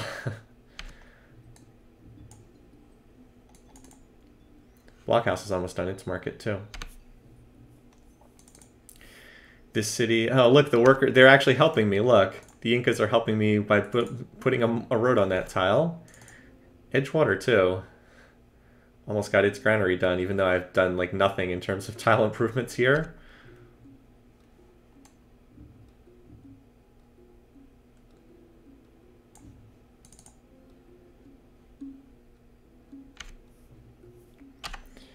Right now, the biggest thing is trying to get a deal in place for feudalism. But I don't see one at the moment. I don't see an option at the moment. Oh, hey, America and Germany signed a peace treaty. Excellent. Okay, he no longer wants the rite of passage. I'm okay with that. I'm surprised they gave me the rite of passages earlier in the game for free. There we go. All right, so extra, we got that there. Well, we don't need a courthouse here. We don't need a temple. Let's do a barracks, and then we'll have the capital train some military. I guess I could do some worker. Well, you know what? Let's squeeze out a worker first. It'll just pull me off that tile, which is a useless tile, so... Oh, and apparently we're going to randomly improve the palace here. I think I've been using this style so far. Did the Iroquois have over 1,300 gold? They had a lot of money, it's true. Yeah, they have 1,333 gold. I'm not sure why they're so rich. But they are quite rich right now. Anyway. So we've hit the 10 production per turn threshold here at Blockhouse as well, which is super nice. We still have decent food, so we might as well just keep improving tiles here. I'll just continue irrigating for the time being. Alright, since this war is over, the only war that's ongoing right now are the Aztecs are at war with the Inca. I don't need rite of passage. With the Inca and with Germany. I'm surprised the Inca haven't run over more of their cities, given that. Alright.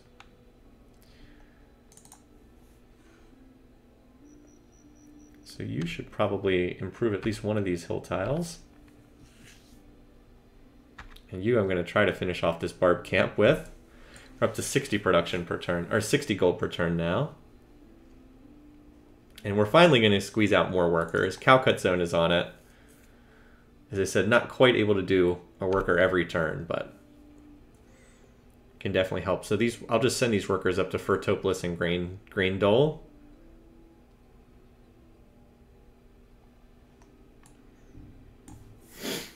One gold on the spear loot. Yeah.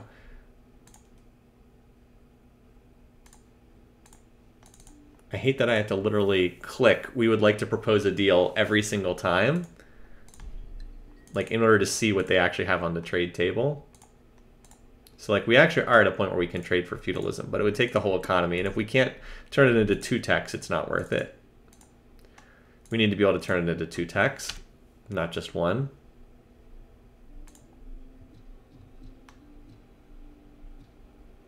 So yeah, time to start building up some units. I'll be able to build some trebuchets. All right, so yeah, let's not work that tile.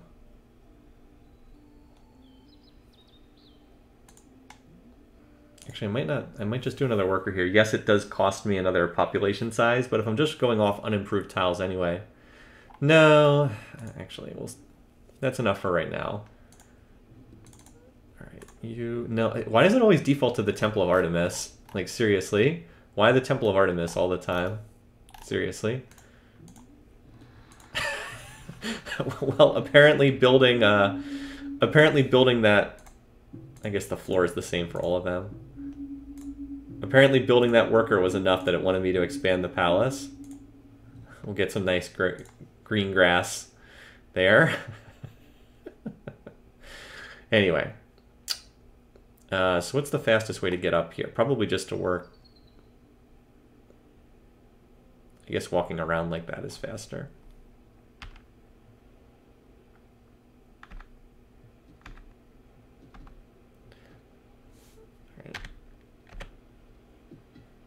Alright, you I guess can just come back to my territory now. Anyway, so you improve that tile. You can work on this long-term project here.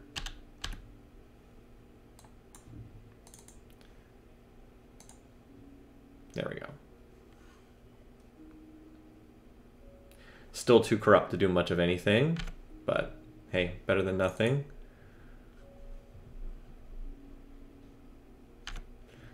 All right, so we've got 1 attack. This unit has 1 defense. I only need to win 2 rounds. It has to win 5 rounds. So come on, there's no way I'm going to lose all of these, right? There we go. I did lose 3 in a row and then won 2 in a row. Typical streakiness from the Civ3 combat generate random number generator, which is famously streaky, as I've mentioned. All right, this city, yep, that's pretty good for the moment. Not growing very fast, but I guess that's all right. Starting to get that economy up and running. He's still just got monarchy tech. So he still doesn't have feudalism either.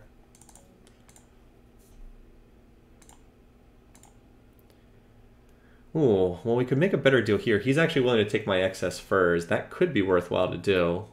But no, if I can't swing it for another tech, it's really not worth it. Be patient. I've still got the furs that I can trade for extra.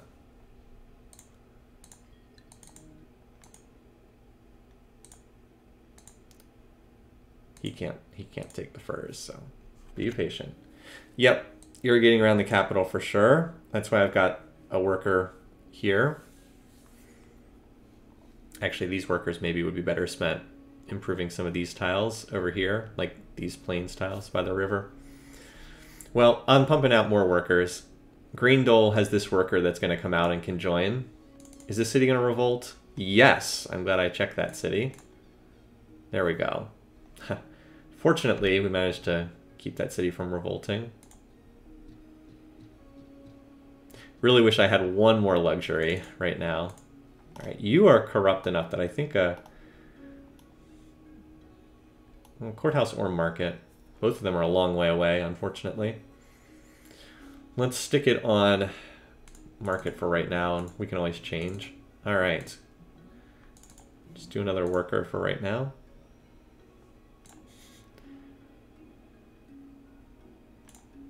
There we go. That'll do for the moment. There we go. As these markets finish. Yeah, this city is really good. Unfortunately, it's now slipped into unhappiness because it's working this tile. So we're going to have to run a taxman just until we can get some more improvements here.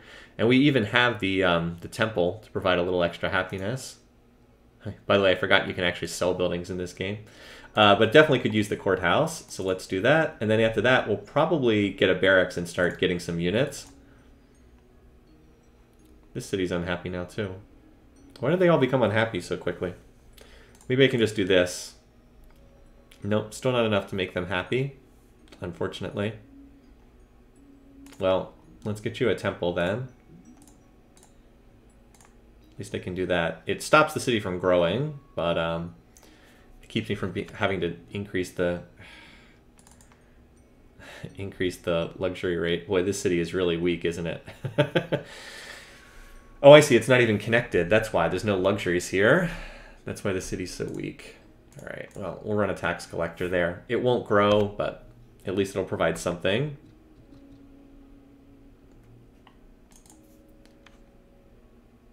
All right. So let's start bringing irrigation towards these other cities. We'll irrigate it from this direction through the desert.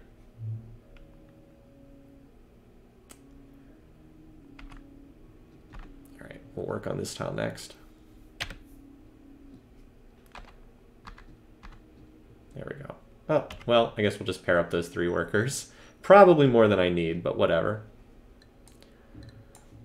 It won't hurt. It'll get this done faster. And I think that when I finish this, I think when I mine this, it'll get me up to 4 production per turn, I think. Which can get me to 3 turn workers instead of 4 turn workers.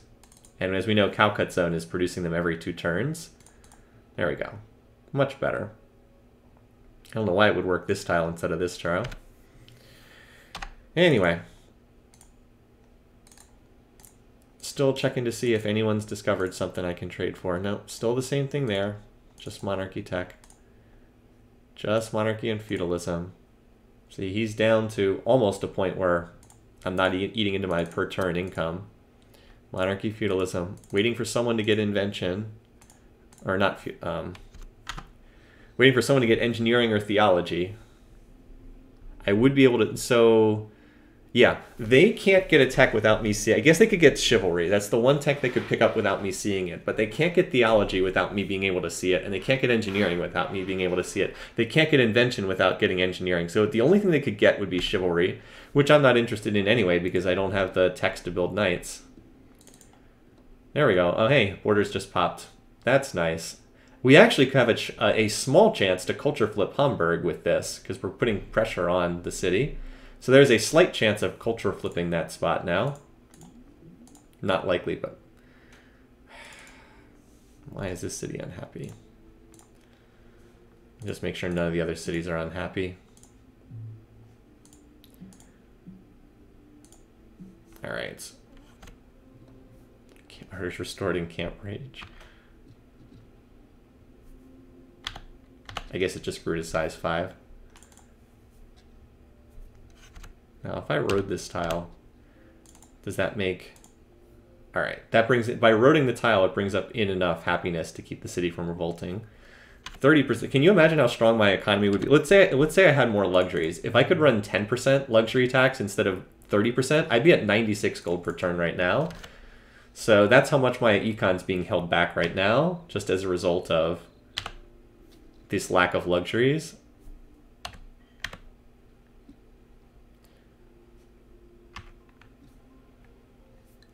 But anyway, so eventually we will be in position to do something.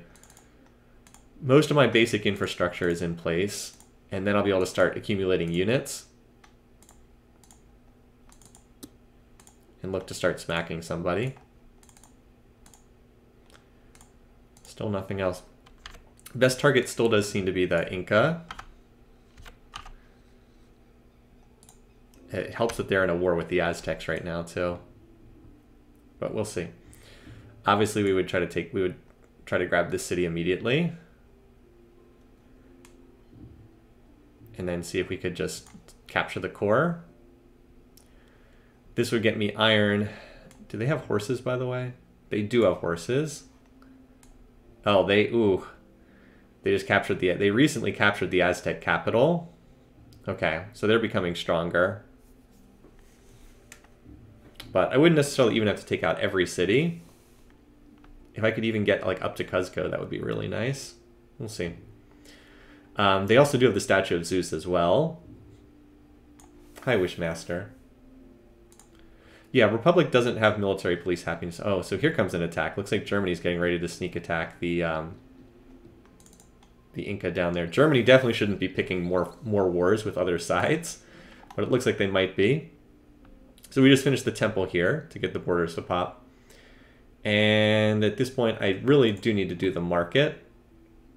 Probably should do market courthouse. And once I have market courthouse, I can probably look to build more units. So there's a big wonder cascade going on right now.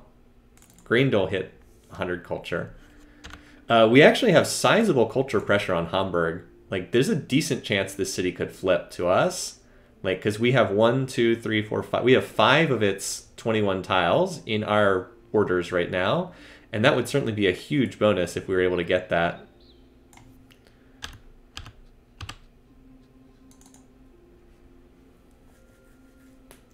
So I was able to get up to 4 production per turn here. Of course, I'm going to need to make another tax man. That's okay. The city has insane amounts of food, so it doesn't really matter.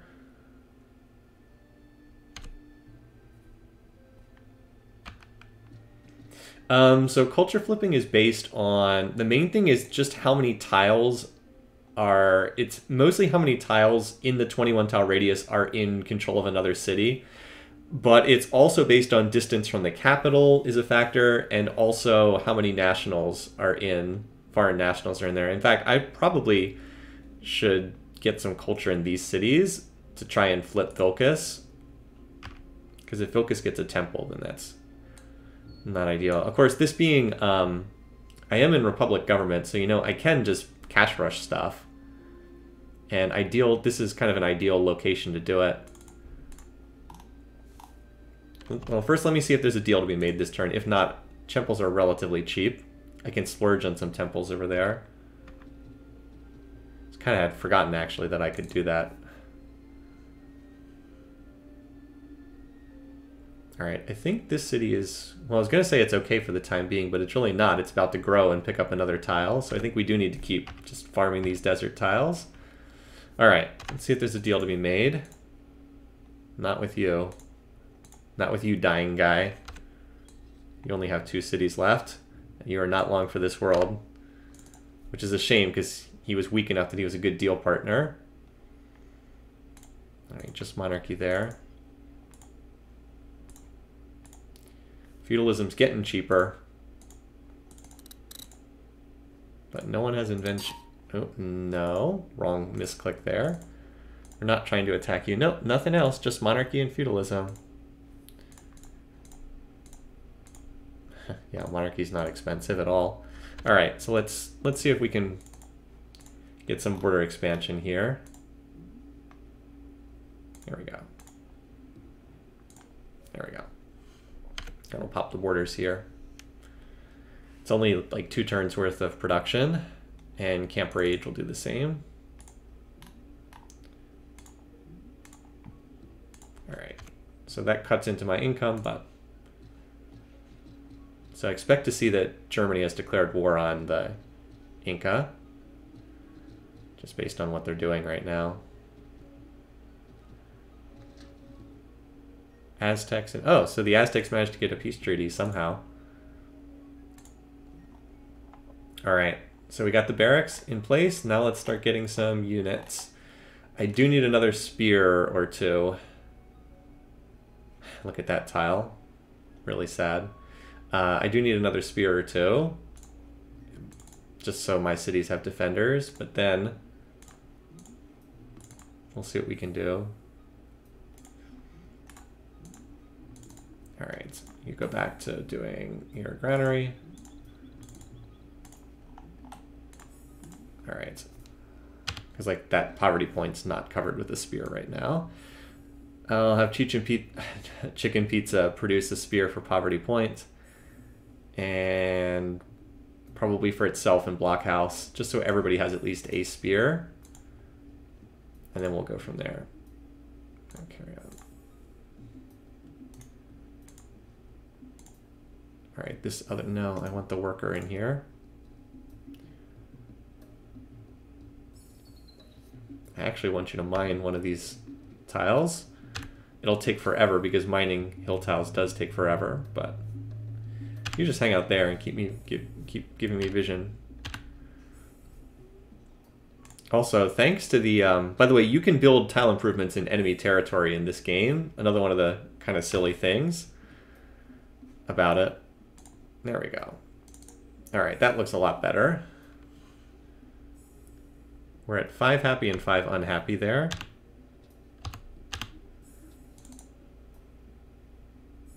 All right, I can't fire the tax collector, not on this turn at least. So yeah, we'll get the borders will pop here, here, here, here. We'll get this tile. Actually, we'll get this tile too, because when we have this tile and this tile, it'll fill in that tile.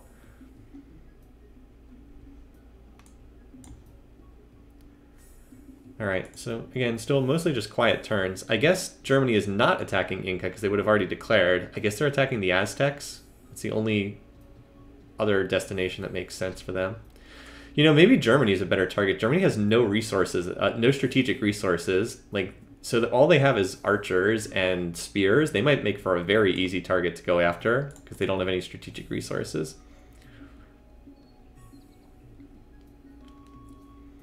So I was going to irrigate here, but I might as well irrigate on this tile and then keep going.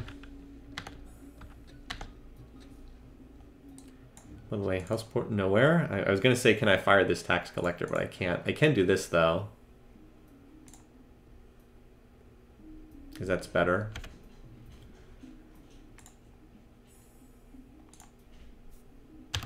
All right, there we go. All right, so we finally finished improving that tile. All right, so now we can we maybe fire another one of these? Not quite, but we're getting closer. Getting closer. This would actually, if we could do this, this would get us to 5 production per turn. We're not quite there yet.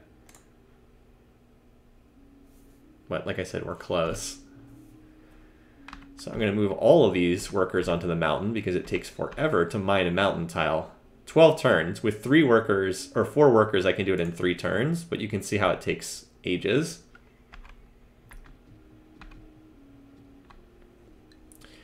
So we're getting close to enough workers. Not too much longer. Do we need to keep running more of them? Germany having no strategic resources also means they have no strategic resources to capture. That is true. However, Germany has 1 luxury resource, 2 luxury resources, 3 luxury resources, 4 luxury resources. So that would make them certainly, I mean, that's pretty tempting if they're a weak target that has as many as 4 different luxuries. Hard to argue against that. And then that would make America the obvious target from there, although America is pretty strong. We'll see. Still, it'll depend on who's at war with whom as the game goes on. So he still has nothing there. Just like if I'm attacking with longbows, I would rather attack with longbows against spears than longbows against pikes, if that makes sense. Still pretty much the same as before.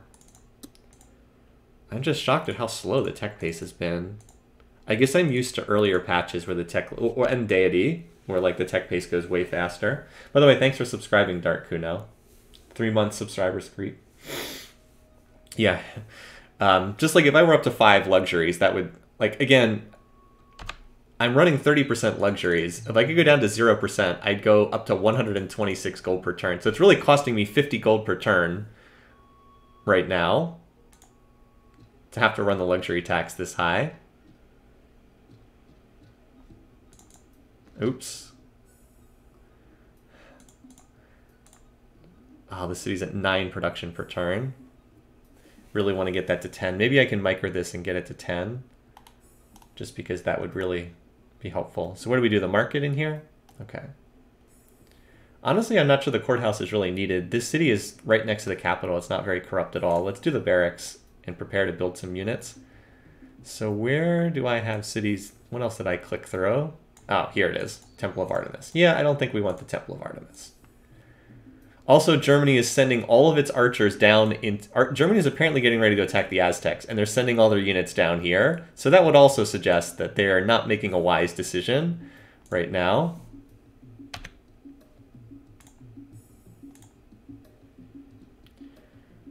All right, you...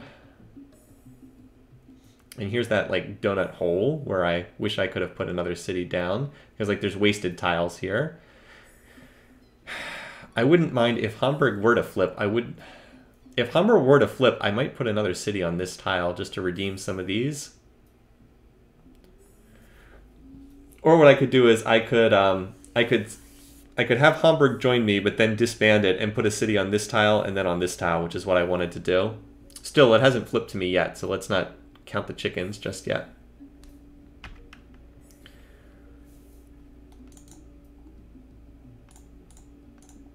All right, unfortunately I can't work this tile, which I would really like to do.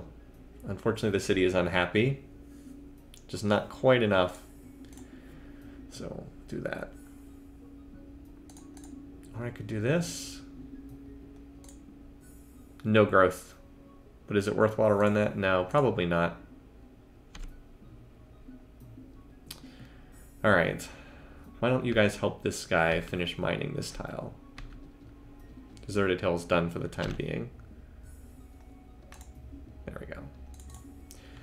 That'll be there for Blockhouse to grab just as it grows. Blockhouse, that courthouse will definitely help. So we'll be able to do the before and after comparison on the courthouse there. All right, so there's already 2 workers there. Why don't I pair these 2 workers up and send them over to this area? Because there's definitely a need for more workers down in the south. Oh, crud. I'll have to move that back. Thought I was on a different unit. Well, all right. Not that big of a deal in the end.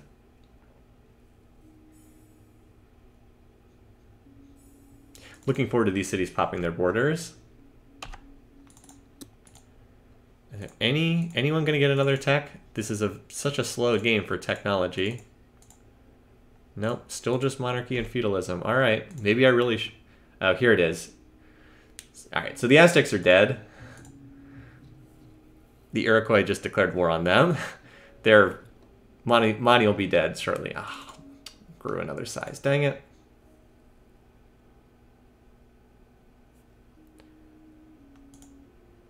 There we go. That works. One turn away from that. All right, so looks like no, they already had feudal. Oh, they already had feudalism. I wonder why they started building it now. Could have started it a while ago. In any case. And this city's going to be unhappy too. There we go. Although I think once the courthouse is done, it'll get enough commerce back that it won't be unhappy anymore. Anyway, though, down to Port Nowhere. This is a city where we...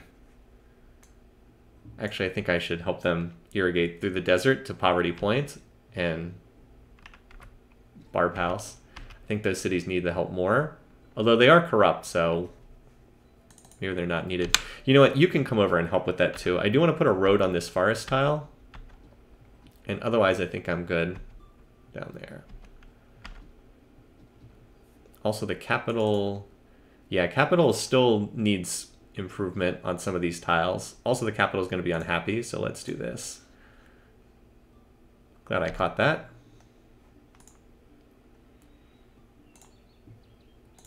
There we go.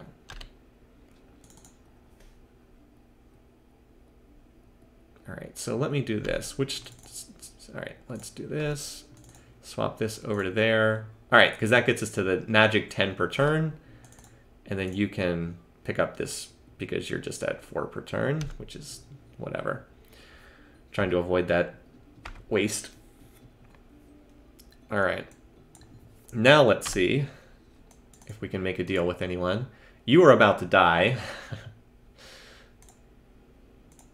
If he gets down to 1 city, I'll see if I can trade him a big per turn deal for that tech that'll get wiped out when he dies. Yeah, I could get monarchy, but I have no need for monarchy. It's basically useless for me. Still want someone to get something other than... I'm like almost mad at this point that the AI is not discovering anything. All right, well. Hey, like I said, more slower action on the AIs is what I want, so... All right, so I think I need 1 more spear. And then we'll... I do want a couple javelin throwers because I need them to kick off my golden age. Let's do like 1 or 2 more workers, and then I think we'll be okay. Because I do want that city Calcut zone to build infrastructure too. All right, so we built the courthouse. Now I don't think we need the taxman. Let's see. Nope, now we don't need the taxman anymore because we've got more luxuries from lower corruption. And we're at 14 production per turn, just shy of the magic 15. Where we could get an even number. Because like the javelin throwers, they cost 30. So if I could get to 15, I could do them in 2 turns. But instead I have to do them in 3. So we'll do the barracks for right now. We probably should also get a harbor as well, just because that will open up trade network with other harbors, and this is my only city that's in a position to do that. This would also be a 4-turn build if I can... I wish there was a way to get 1 more production here, but I don't see any easy way to do that. I really don't. We'll do the harbor. This city I don't really care very much. That'll drop it to 0 growth, but there we go. So now we've got a lot of cultural pressure on Vilcus. We actually can... at this point, I would honestly kind of expect this city to flip to me. It is much closer to my capital than to theirs, and we've got literally cultural pressure on 9 of its 21 tiles. Note that we don't get any of its interior tiles. You never get control of the inner ring in Civ 3. There's actually a lot of exploits you can do associated with that. All right, so we'll finish that. How about you come down here and help? Well, we've got this donut hole in our culture, don't we? If Poverty Point were... if any of these cities expanded borders, it would fill in the remaining hole, which does not happen in later Civ games, but it does happen here.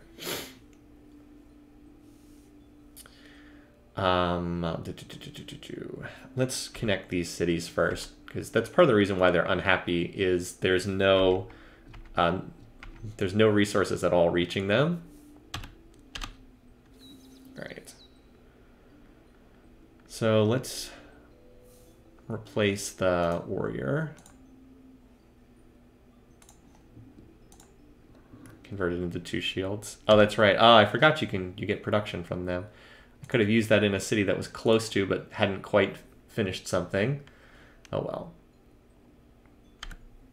And then I'm going to need to chop these forests down, because I can always just replace them with mines instead of forests, and that would be better. Like I need to, yeah, I don't need that much more food here, because the city has enough food. It needs production more than food.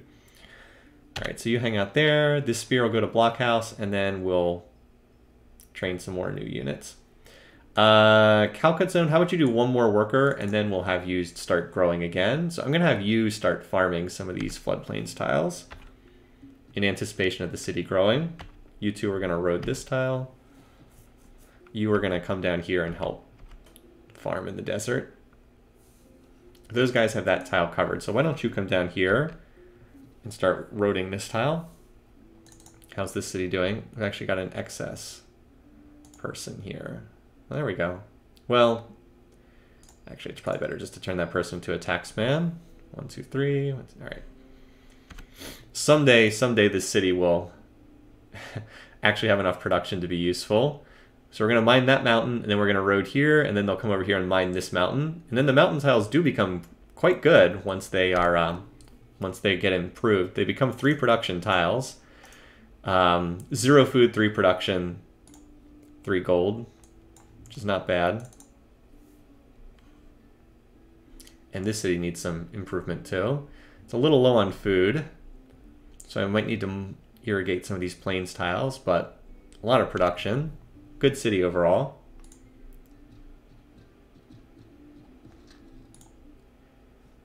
All right. Not interested.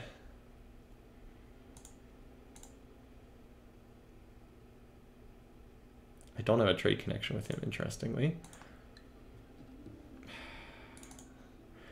Always frustrating when some random city grows that you weren't paying attention to, and then all of a sudden it revolts on you.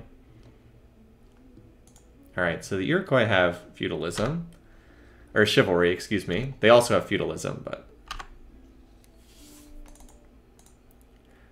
All right, so theology is available. So here's now we finally have our trade deal. Apparently it's not worth a lot. Apparently it popped up and got traded around in a single turn. But now's the time to make a deal. So everyone has all 3 of these techs. Like literally everyone has them. Except Monty. And this happens sometimes. Like literally a tech pops up, gets discovered, and suddenly everyone has it. So that's a little unfortunate, but there's nothing I could do about that. Literally in 1 turn, everybody got all of the techs.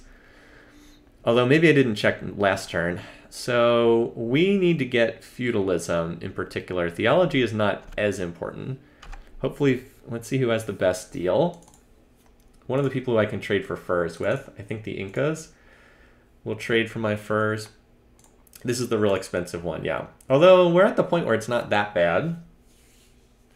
Too bad I won't be able to broker this, but everyone has it at this point, so there's not really anything I can do, unfortunately.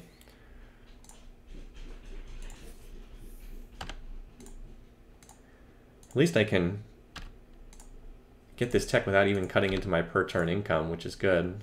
I mean, just barely 6 gold per turn. All right. It'll just cost me my accumulated gold.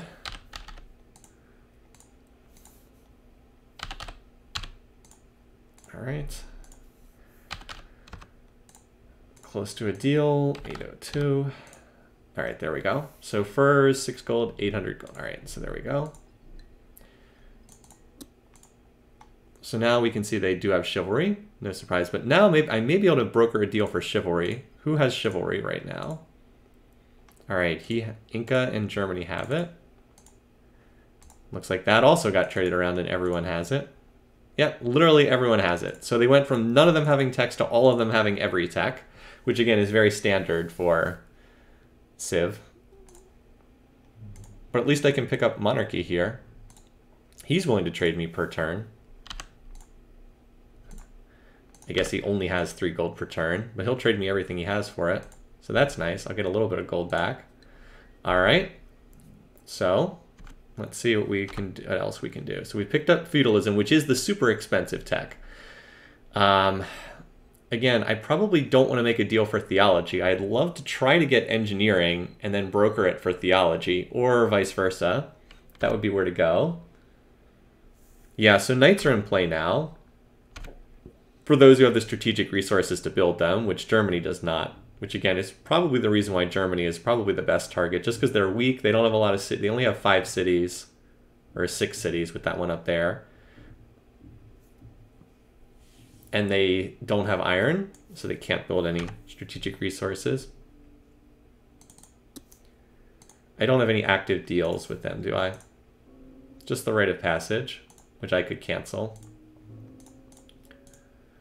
So I'm trying not to make an active treaty with Germany, so I don't have to break my reputation. Let me see if I can get anything for theology. 37, yeah, I mean, so I could pick this up, but I couldn't trade it for anything. Unfortunately, everyone has theology, so not really a deal to be made there. How much do they want for chivalry? A little bit less. It's a slightly cheaper tech. So yeah, there's not really anything I could do. Wait, did the Aztecs have 3 cities? They must have some offshore cities if that's the case. Is that right? Yeah, they have a city called Tlacopan that it's not visible, so they must have an offshore city somewhere. Oh, I think I can see some land underneath the fog here. So yeah, they must have cities out there in the fog. Just like the Inca have a city over there. All right, so we'll keep an eye out for more deals.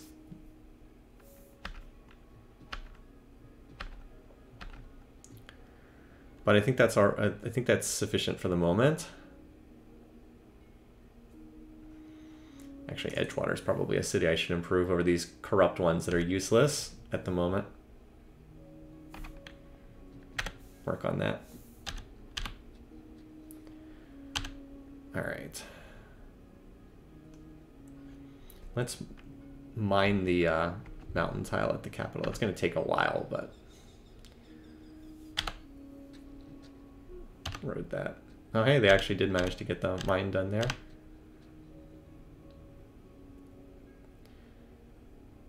And similarly, we should probably do this other hill tile while we can.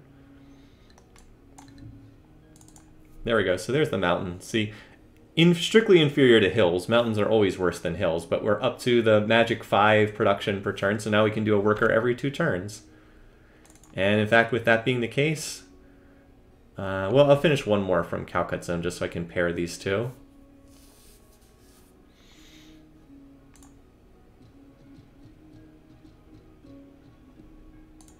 All right, so now that we've got that in place, let's start doing, I do need a couple javelin throwers.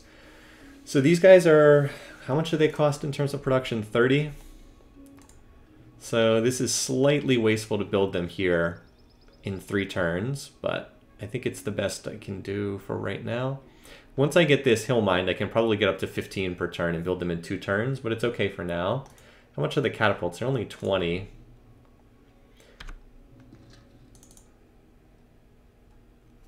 I'm probably wait until I can build the trebs and just build them.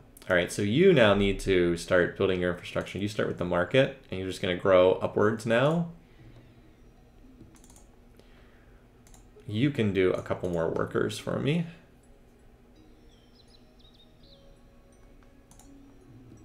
Yeah, everybody's building Sun Tzu.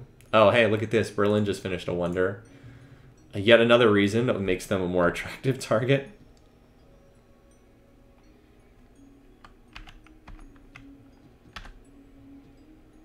All right, you two pair up there.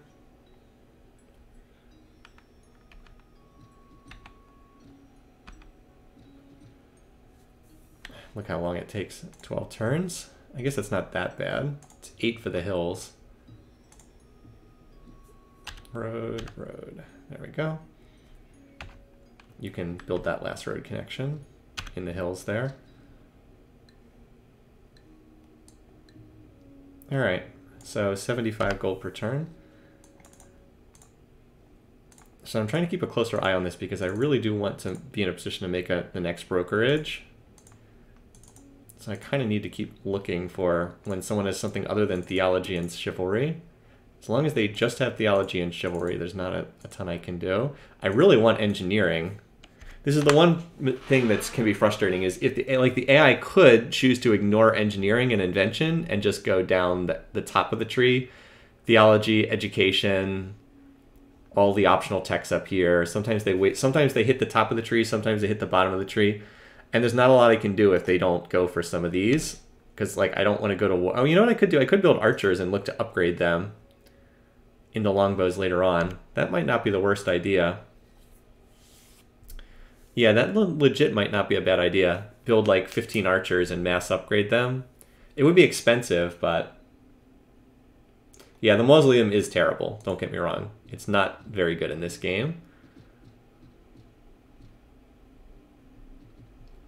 But like that would allow me to go to war instantly as soon as as soon as theology was discovered, instead of wasting time needing to upgrade. So we got like a courthouse is no good here. So let's do a couple javelin throwers. I do need like 2 or 3 of these so that I can trigger my golden age, and then we'll go from there afterwards, because I do have the barracks here.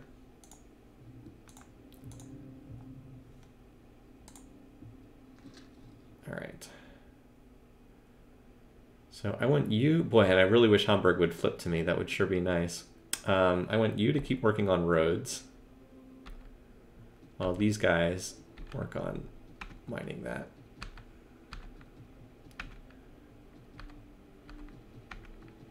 Having to do this with the keyboard because it's awkward moving units by mouse cursor. And I forgot Fertopolis really could use some attention up there too. Well, anyway, maybe these guys can move up there and after I get done here. There we go. More food. More food. Give me food. Hungry, hungry city.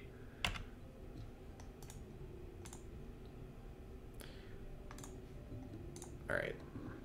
The other nice thing about the spears is they do upgrade later on.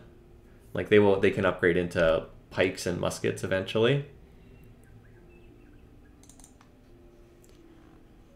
All right, we need another irrigated tile for the city because it's going to grow shortly. So let's do that here. You guys need to move back and start bringing food back here. You're going to get that road connection for us. All right, 80 gold per turn now.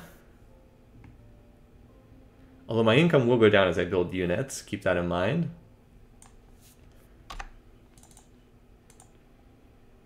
Just theology and chivalry, that's what everybody's got, except the Aztecs, who are still hanging in there, but not likely to be too long for this world. Theology, chivalry.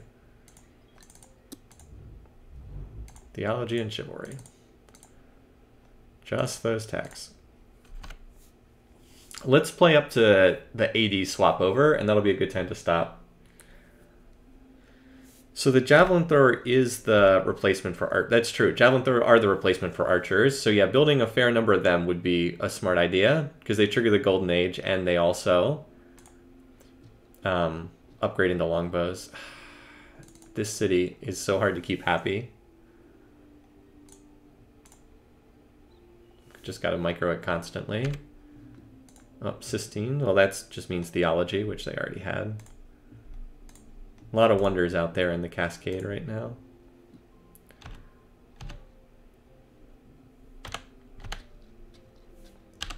There we go. All right, so this city is very happy.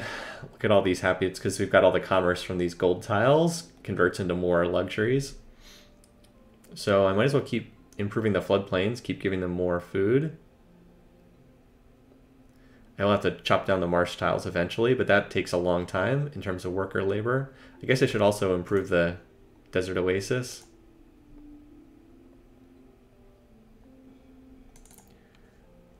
Let's keep going with... Well, no, we've got another food tile to grow onto. Let's get another production tile. Can I mine the oasis? I honestly can't remember if you can mine the oasis or not.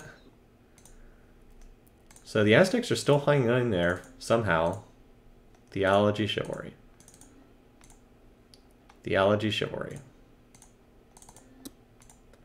Theology, chivalry. Just the same tech again and again and again. So the capital, all right, so the capital just grew. There we go. The capital working that horrible tile there. Probably the best one it can use though. Yeah, well, I'm working on improving it. Still a terrible tile. If we mine it though, we'll be up to 15 production per turn. So there's that. That's why I'm working on it right now. Glad I caught the capital before it revolted. Sun Tzu. No, we're not going for any wonders in this game. Our goal is to capture wonders, not build them.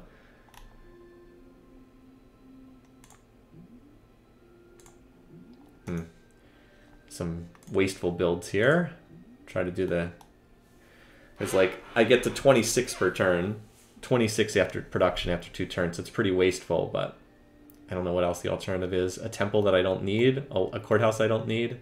I mean, I guess the temple would make a citizen content, but it's not really worthwhile. It's better off building something useful. You need a courthouse. Once you have your courthouse built, you'll be ready to rock with more units.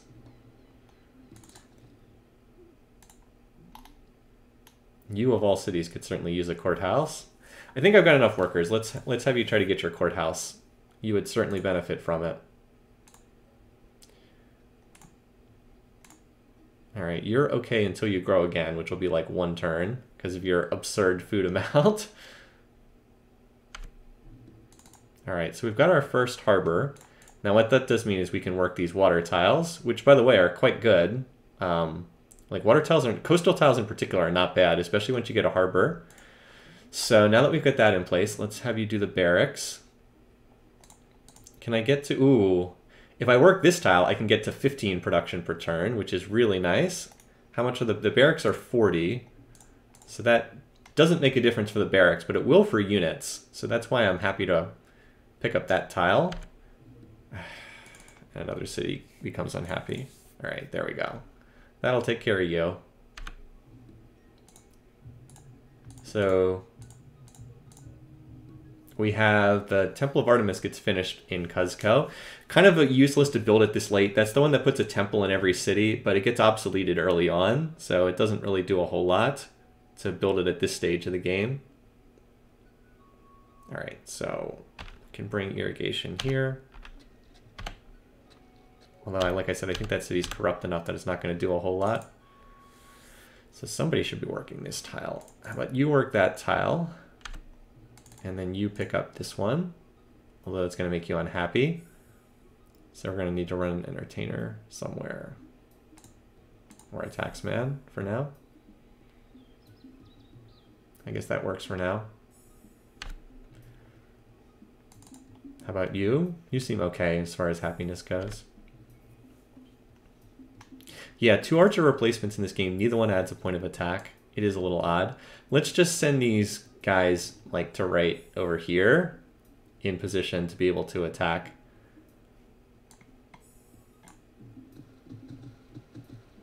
Just build up a stack. So I can mine this tile. Cool. Although wait, this counts as a desert tile, doesn't it? So I get +2 food if I irrigate it, so I really should farm it. I actually get double the food benefit because I'm agricultural. All right, you guys need to come up here and help for Topolis. Like this tile in particular would be nice to pick up. And you can also help for Topolis. All right, time for our standard Diplo check. Has someone managed to pick up anything in terms of techs? Theology and chivalry, same 2. Theology and chivalry, popular techs. Just those 2. Yep, just those 2. Really would like engineering to pop up. Although, you know, if I can get, even if I could just get engineering, if I could just get like a bunch of trebuchets, trebs are quite good. Even if I could get like 10 trebs, that combined with javelin throwers is probably enough to win a war against Germany, or at least to start taking cities. Probably. At least enough to take Hamburg and Leipzig. I think, anyway.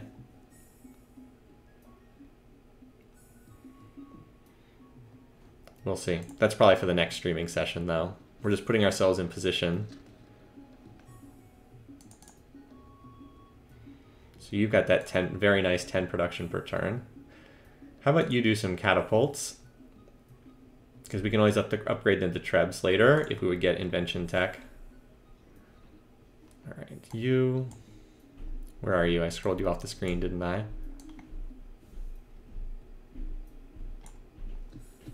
Put you on a go-to order. All right, nice. There we go. Get you up to that 15 production per turn. Although I guess it doesn't matter here because your build barracks is 2 turns anyway.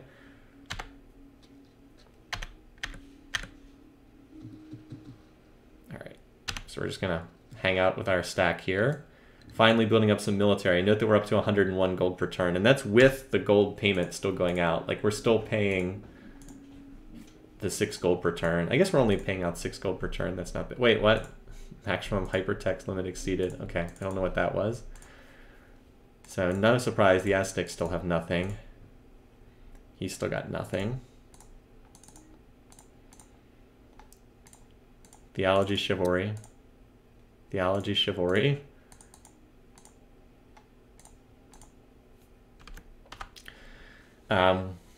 They may have already gone on to education, which would be not ideal. Sometimes they just skip engineering. How much would it even cost to get theology at this point? I'm kind of curious if we were to trade with the Inca. Not even that much. If I can pay just flat gold, I'll do it instead of the per turn.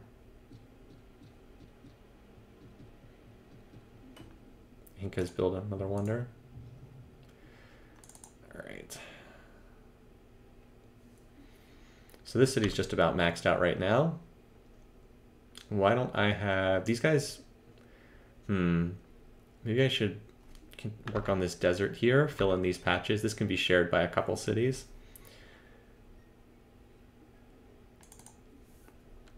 All right, I think it's time to start chopping down the forest tiles because there could be bonus grasslands underneath. We don't know. All right. Meanwhile, Graindole. Oh my god, this city is like actually has some semi-decent production now. Although it is going to need another tax person. Like seriously, the city actually is getting up to decent production now. Especially, we'll get some more. Well, especially if we can get a courthouse in there.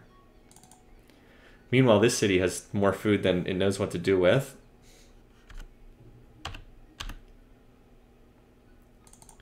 All right, so Camp Rage and Poverty Point. There we go, content and happy. There we go. We can actually now work these tiles. Yay! The cities are actually able to do stuff. All right, so let's farm this. And you can just mine that tile because you're already there. All right, the capital is happy. It's just enough happiness. Yay! So we're about to hit the AD crossover. We're at 10 BC, and that'll make a good stopping point. This has been a pretty quiet session overall, but we've developed a ton in this session. We finished settling out the back corner, and we're just in much better shape than we were before. Just trying to check to see if anyone's going to revolt, but it can be hard to see with cities like this.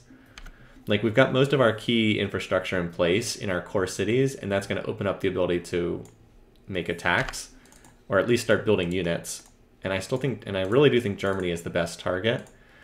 Like, it's a shame that Germany does not have any strategic resources, but the very fact that they don't have strategic resources does make them an easy target. And if I can get their luxuries, and of course also just get more territory, that would be super nice.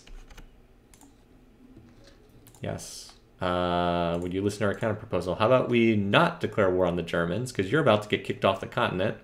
You only have 3 cities left, and Looks like 2 of them are on an offshore island.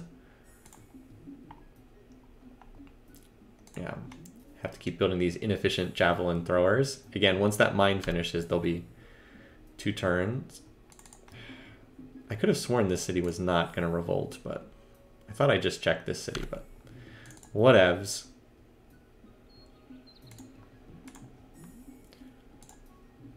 All right. Now we can do 2-turn javelin throwers with no lost production. All right, you look okay for the moment. So you got your granary done. Now, if I could get a little bit more happiness here, so I could get some actual growth going, well, I can farm this tile, and that would help. Mine this, farm that, and that'll help the city a lot. You probably need the courthouse more than you need the market right now, although both would be helpful. We can always figure it out later.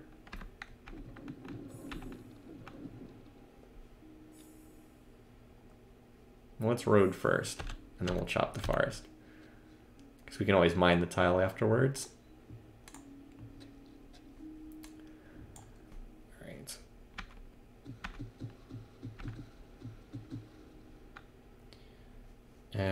You guys probably need to get a tile that has production on it, so why don't you move here and mine this? I could irrigate the floodplains, but this city already has more food than it knows what to do with. It needs some kind of production, even if it's a little small amount. All right. Poor Barb House. Slowly working on that granary. I have not managed to flip this city, which is somewhat unfortunate. I'm not inclined to build a galley. I'll be able to trade maps eventually. I'm more focused on this main continent. I'm not that interested, but it's a good suggestion. So, to no one's surprise, the Aztecs have not come up with anything. Still just the same 2 texts, theology, chivalry, theology, chivalry. Like, he's willing basically to pay flat sum for it at this point. Theology, chivalry. Slightly better deal from the Inca. I see he'll trade it just for flat 667 gold. So since I can get it just for flat gold, I think I'll do that, because that way I can see if they're going for education beyond it. I think there's a decent chance they are going for education, but let's try and find out. All right, lump sum. So this will eat into our income, or actually no, it won't eat into our income at all. It'll just be per turn. Let's see if we can get it for 650. All right, how about 640? Yep. All right, well, how about 600? No. Too much. All right, well, don't even have to, we can even leave ourselves with a little money in the bank. 610. Wow. You see, this is why you gotta haggle. I don't know why they did this. Like, instead of just asking them and then telling you how much they pay, and I know I've made this point repeatedly on stream, the haggling, apparently the designers of Civ3 thought it was fun to make people haggle. Like, maybe they didn't think people would haggle, but it's worth your time to do it. All right, so just chivalry. I think that's the only tech anyone has up on us, just chivalry. We're easily keeping pace with the AI and tech right now. Unless Germany's got something. Nope, just chivalry, which he can't do anything with. All right, so that's it.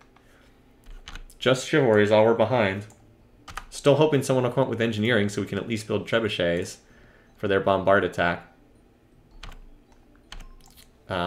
But we'll see. I mean, we're following them. If we can build up, we'll just try to build up a whole bunch of javelin throwers and catapults.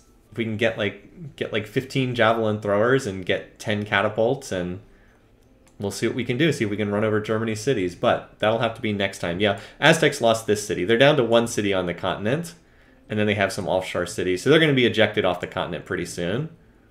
This will stretch our defensive lines out further. We'll be in kind of an awkward position, but like I said, resources. Resource here, resource here, resource. That one we won't get. That one's in American territory, but these gems here. And this is pretty defensible eastern border because there's only literally 1 tile that people can walk through, and it's a mountain tile. So yeah, take out Germany. Hopefully that will be the goal of the next session, and then America would be the obvious target after that, but we will wait and see what happens. Obviously, we need to get some kind of strategic resource. We still have 0, but hopefully we'll have saltpeter. Hopefully we'll have saltpeter. So let's save the game. I still don't know why escape doesn't bring up the main menu, but it doesn't. And we will pick this up next week. So I hope everybody's weekend's going well. I hope you guys enjoyed the stream. This will be up on YouTube soon. Until next time, have a good one. See you guys soon. Take care.